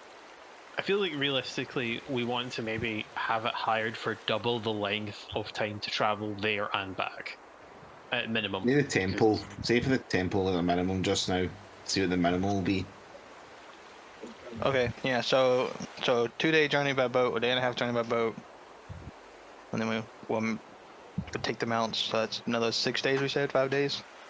I think we said 5 days. You said 5.5, I think, so let's say 6. Yeah. So we'll say 8 days total just to get there, right? And then we got to explore it, and then we got to come back. So 20 days. Say 20 mounts for 20 days. Minimum. Let's just do that. A month. Let's say 1 gold and 6 silver. That's 4 mounts for that length of time. That's per person, or just total? That would be all of you. Oh, wow, that's 1.6. actually really cheap. Alright, and that's just for the mounts. Okay. That's for mounts. Now, if those mounts are wounded or killed, you're going to have to pay the full price of the mount. Oh, okay, there's the... And I'm horses sure that are like includes- horses are like 12 gold a pop. So any of them die, you're liable for 12 gold. That's fine. Alright, next would be a guide. You guys want me to look for a guide too, you said? To help us get there, yeah. Alright, so I would look around for a guide to the place and back. Minimum travel would be about a month. Oh, sorry, a month, not 20 days. Well, 20 days. So I just didn't know what would be easier for you, 20 days or a month. 20 What's days easier would for be easier. Let me see Okay. here. How good a guide do you want? I want a decent guide. Like Do you I want don't a have to be the skilled guide or just a guide? skilled. I want him to be skilled. I don't want some half-ass guy trying to lead us through the forest. 4 gold. Do you reckon we can recoup that back from having a skilled guide to help us out? Well, probably less time, less encounters, I would assume. I feel having a skilled guide increases our chance of survival, and that's the Yeah. important thing, isn't it? Yeah. Alright, now the boat trip down there. I mean, the boat trip sounds like it's been the deadliest thing that we've accomplished so far. The you know? boat will be quarter of that. So what's that? And it's not like the boat we're waiting for, so we probably catch a ride on someone who's going that way already, right? And we just ask them to stop here and drop us off. Or let us disembark here. Assuming you can get someone for that, yeah. Yeah. And if not, then we'll hire somebody to do it specifically. So hang on, so that's fair enough. So it's like 10, 11, maybe 12. Hang on, have I got this right for fucking mounts? This other thing seems really high. Can I just say I like the artwork for the city? It's an AI generated one, it's not artwork. I like the Don't call it absolutely artwork, Tom. massive window on the tower compared to some of the battlements. Yeah, they're a bit wonky on each side of the face of the tower as well, aren't they? Yeah. Right, so this was I was gonna say, it's giving me like early times Civ-like vibes. times 20. Well, it's just like if we look at the size of the ship, right, and the size of imagine like that's made for looking like the elephants and such, and then you look at the battlements, then the window on the tower is Sorry. as big as the. I got this wrong in my head, so Drac. It would not be 1.6 gold for the mounts, it would be 16 gold for the mounts. Hell no. Oh god, yeah. Automatically, hell no. I If feel we like haven't found don't- any gold in any of the other temples, what makes why would I think there'd be 16 gold worth of stuff in this temple? I do feel like mounts are a bit of a luxury. If we went And then out you and would need, trained a group of you would need raptors, rations for them and then- all that shit as well. Yeah, Although so I'm we'll assuming take that would just be this- included. We'll take just the skilled guide so far. We're going to drop Okay, the so melts. 4 gold for a skilled guide, and then the ship. And the ship is only 10 days there because it's like 5.5 and then 5.5, so 11 days. And that's for everybody. So that will be two gold and 2 silver. But that's everybody for the ship travel. I do want, so I don't want mounts, but now since I'm not taking mounts, I do want a beast of burden. Like, so if we do find stuff, I want a way to call it back. So So just like a donkey or something like that. right, yeah, something that can just hold inventory space Pack for us. animal, yeah. Yeah, It's Probably. more likely going to be an oxen. and Yeah. it'll probably take our it'll hold our rations and all that shit on the way there, and then Yeah. the treasure on the way back, maybe something like that. I think you can get something like a donkey for about 5 silver. All right, so 6.7, so six gold and 7 silver. That's the price so far For the expedition. for the expedition. That's not including any of the like rations we'll have to buy ourselves and whatnot. But Well, we've got rations. We've got 6 rations in storage just now.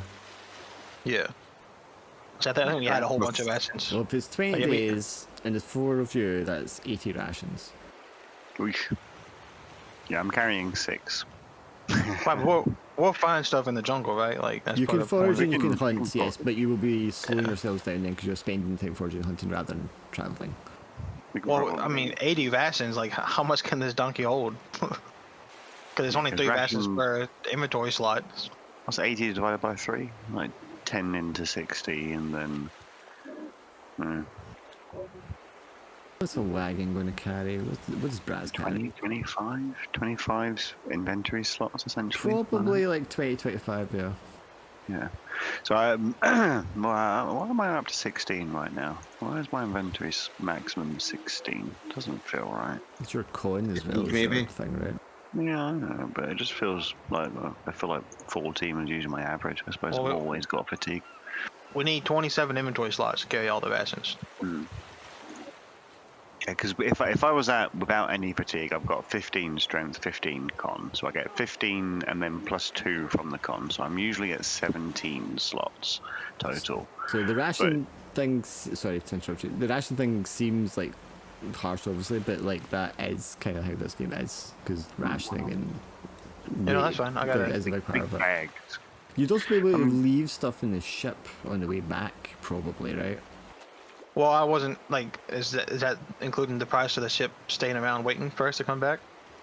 'Cause I was just gonna walk straight back to the city after the temple. Yeah, instead of well, ha- I just counted it for like the days traveling there and then on the river and traveling back again, not for the other days. We would probably have to do the type of come back and meet us in Yeah, yeah. 9 days. Please, please Yeah, hang around yeah. for 72 hours just Okay. in case the window needs So- to be done. So it's a lot of rations, right? It's a lot of inventory space, but it's actually kind of cheap, to be honest with you. That's only 2 silver for all the rations we need. Yeah. So Yeah, it's right. cheap pricing, a lot of space. So, did you say how much the pack mule could account for Fuck. in slots wise? I'm going to say, hang on, let me see here, because I have the horse item, and I think I wrote on that what that gives We you. can load them up with saddlebags and the equivalent, can't we? I mean, you could also get multiple donkeys, they're not expensive. So, a Yeah, horse, that's pretty cheap. riding a horse gives you 6 slots.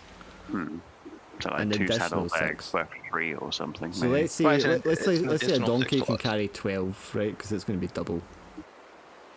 So each donkey will give you 12 slots. You So can that's also 4 do stacks. things. You can also do things like stash rations, and then come back. So you can get them on the way back, so you're not having to carry them the whole way. But there is a chance that They'll be found by scavengers. yeah, So how much was the donkey? The one donkey? It wasn't great. 5 I- silver. Yeah. Okay. So Worst case, we eat the donkey. Worst case. Yeah. all right. So for 7.5 gold, we can have 27 rations, 2 donkeys, and everything paid for. Everything being your ship and the guide. Yeah. Yeah. Okay, if we're ready for that then. And we have 9 gold in the guild hall store, so we could pay for it and not touch anybody's personal money. Yeah, I'm down to silver and copper for myself. Durdle's like, thank God for that. Yeah. So I say Have that's any- the plan. So we take what did I say it was? It was 7.5. Yeah. 7 gold, 5 copper, or 5 silver. I have 4 gold for the skilled guide, 2 gold, 2 silver for the ship travel, 5 silver per donkey, and then whatever your rations are. But you're gonna like physically buy your rations first anyway. Right, I didn't add the rations to Put this. them out. So like yeah.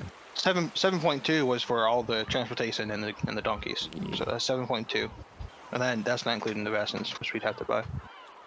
I know this is going late, but I was just thinking the more planning gets done right now, the more we can just get straight into it next time. Easier for you to prep as well if you know exactly what we're doing. Well, I mean, what you're taking with you isn't something I need to prep for. No, yeah. Well, if you want to take the 7.2 out of the guild hall, we just go ahead and do that. And have all Oh, that. yeah, it's there for this exact reason, isn't it? That's our shared fund to It's plan investment. yeah. Alright, so how many rations do we need in total for everybody? To get there and back, sort of roughly.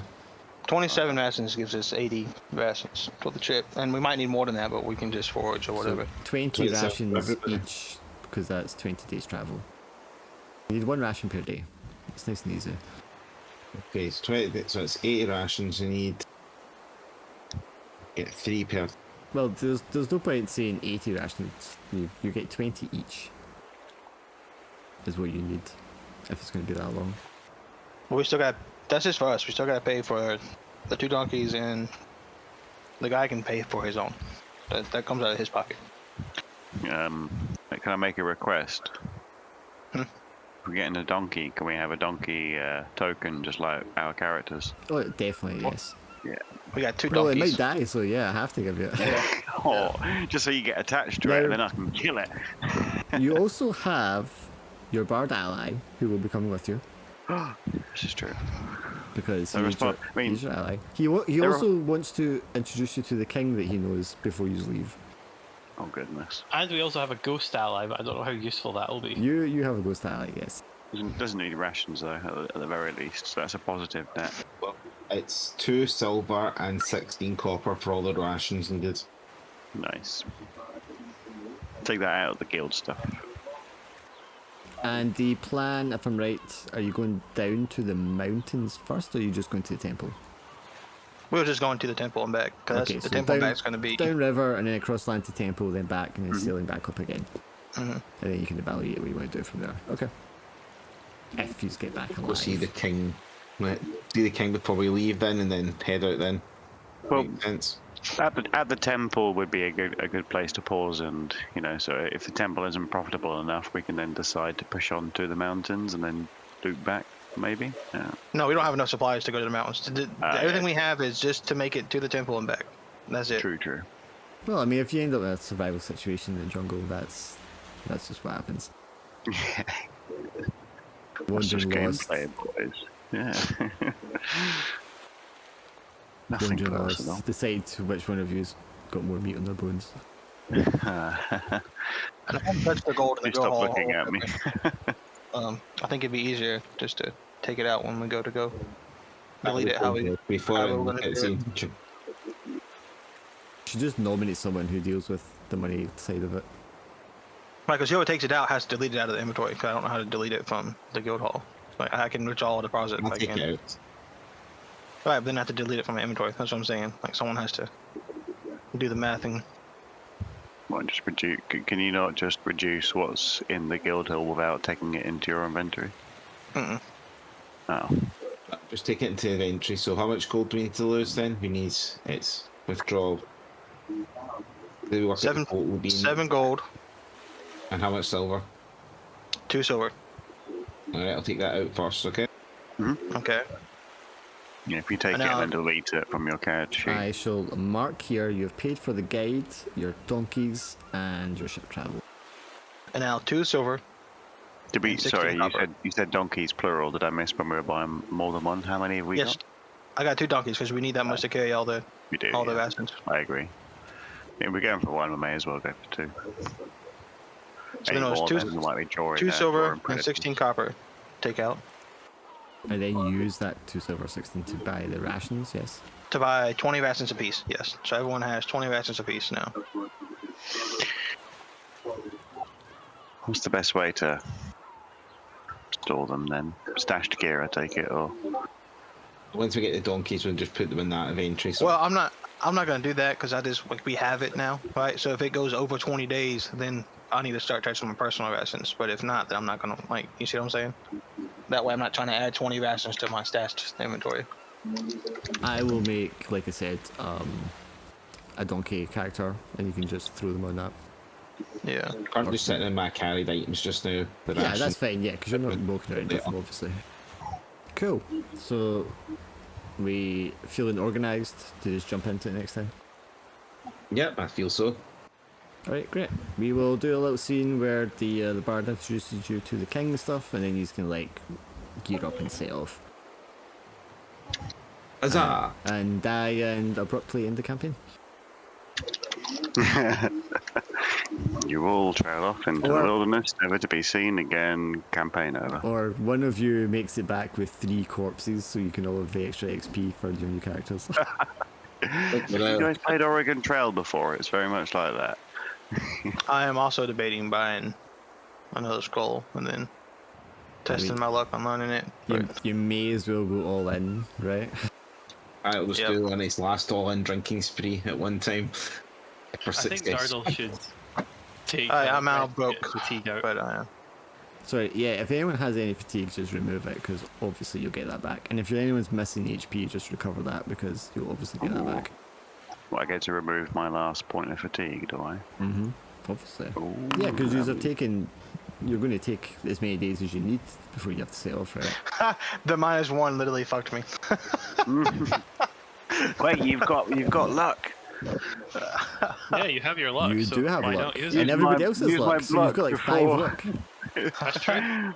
Before, because you refreshes Alright, next session. use mine. Wow, yeah. Alright, well, there's yours gone. I failed. I'll do it again for mine. Hey! Easy. Hey, there we go. Magic missile that time. Magic I bought magic okay. missile.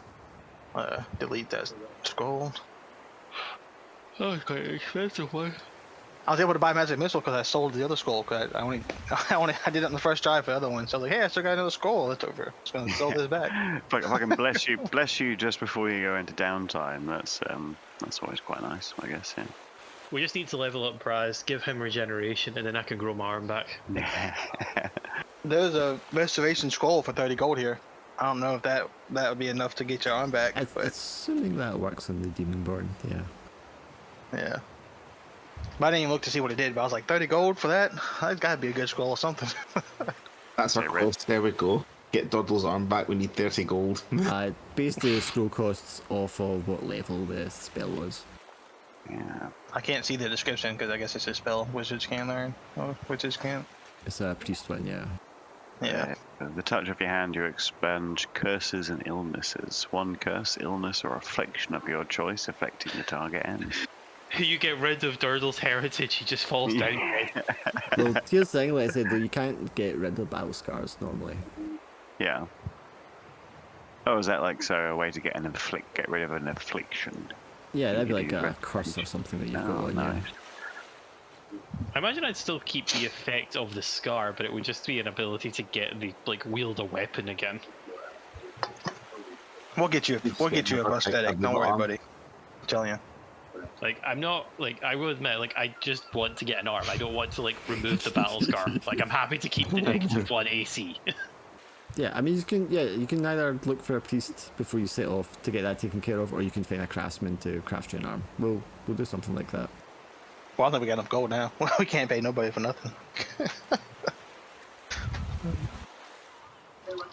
That's just the way I'll it find goes. another way to pay for the arm. There might be another quest in that involving that sort of room within the temple. So, Well, yeah, hoping. I lost something at my temple journeys back in the dwarf. And if you can find a special tool, I'll build you a new arm. I'm hoping the temple is profitable enough that we can come back and do something. Yeah. Please bring me back some dwarfium ore, and I will craft you an arm. Are you also wanting to speak to the Shadir about the work that he might have had for you before you go, or are you just going to wait and maybe try and get that and get back? Could be good to keep that thread alive, to see what he was going to propose. I suppose we have already just invested a lot into this idea we've got though. It might also be too late if you take several days for your, because you did 3 days carouse and then another day. If you're taking more days to prepare and then go off on the adventure, it could have passed by then. Yeah, we could go and speak to him, tell him that we have something that will be keeping us busy, but we're more than happy to work with him in the future. Yeah, I didn't want to go do work for him again anyway, so. You know? Okay. I would also. I mean, we could keep it open, but like that was a weird mission we just did. People were leaving and going to these temples and. Yeah, I don't know. I remember I said so. Like for the Loxton, the temples are regarded as like off limits, forbidden. So you're not. You need to be careful about who you tell where you're going, because you're not supposed to be allowed there. So that's worth bearing in mind as well. But we can pick that up next week. Yeah. Less. Yeah, and I imagine. Lots of bookkeeping today, not so much next time. I doubt we'll be selling anything we find back in Luxton. Like we probably. I don't know. Heading back got to. bucket loads of XP, so I mean, I'm good. Yeah. I just want 3 more. Give me 3. We don't need a carousing ready before we go. Let's see what happens. Spend the money carousing again, yeah. I'm still 6 XP away from leveling up. Listen I to thought Durdle. I thought Durdle was ahead of me. Like Tannic and Durdle, I thought. Yeah, they're both level 4. Yeah. Yeah, it says Oh, did you live? party hunt. It says level 3, level 3, level 4, level 4. Yeah, When did I you have get level 17 4? out of 40. When I lost my arm. Ah, I see. Gotcha. It's Yeah, like, that so was the it- true lose the arm. Literally, I got enough XP from dying to level up. Yeah, Brad, just go down to 0 once. Jeez. Yeah, I haven't yet. You know, I'm just too good, guys. I'm sorry. Well, I mean, you weren't there for the fight, so that That's it. helped. Just one more party. That's all you best need. way to One tank. more party. One more good old carouse. Need more gold before I carouse, though. I think as well, you can only carouse after you've been out on the roads and you come back. Do you know what I mean? Yeah. You can't just You like need carouse and then carouse again in the same place without doing anything. You know, these guys carouse where I was gone. Yeah, but they travelled and fought a bunch of dire boars and Yeah, stuff. when we Okay. had stopped in the city overnight, then like on the other side of the lake, and then we were crossing the lake. Can't believe you missed the original ferry, honestly. I thought you were going to Yeah. say, like, we had to catch up to the VIP or something. No, I didn't carouse, so I was like, I'm sorry for them. Like it You won't never happen carouse. That's again. not really a surprise. Yeah, it won't happen again. We'll be ready tomorrow. He was able to talk the magistrate into not leaving them behind though. Yeah. Like, he was gonna leave us. Like that was a. We'll Well, he's leave gonna- them because I'd have left them yeah, too. he's gonna If he leave said we're them. leaving, if he said we're leaving and I couldn't convince him otherwise, like I'm going with you. I'm getting paid. Alright, guys. Imagine it though. Next week. Yeah. See ya. The afters. Party Good night, time, guys. have fun. Have a good week. Speak soon. Bye-bye.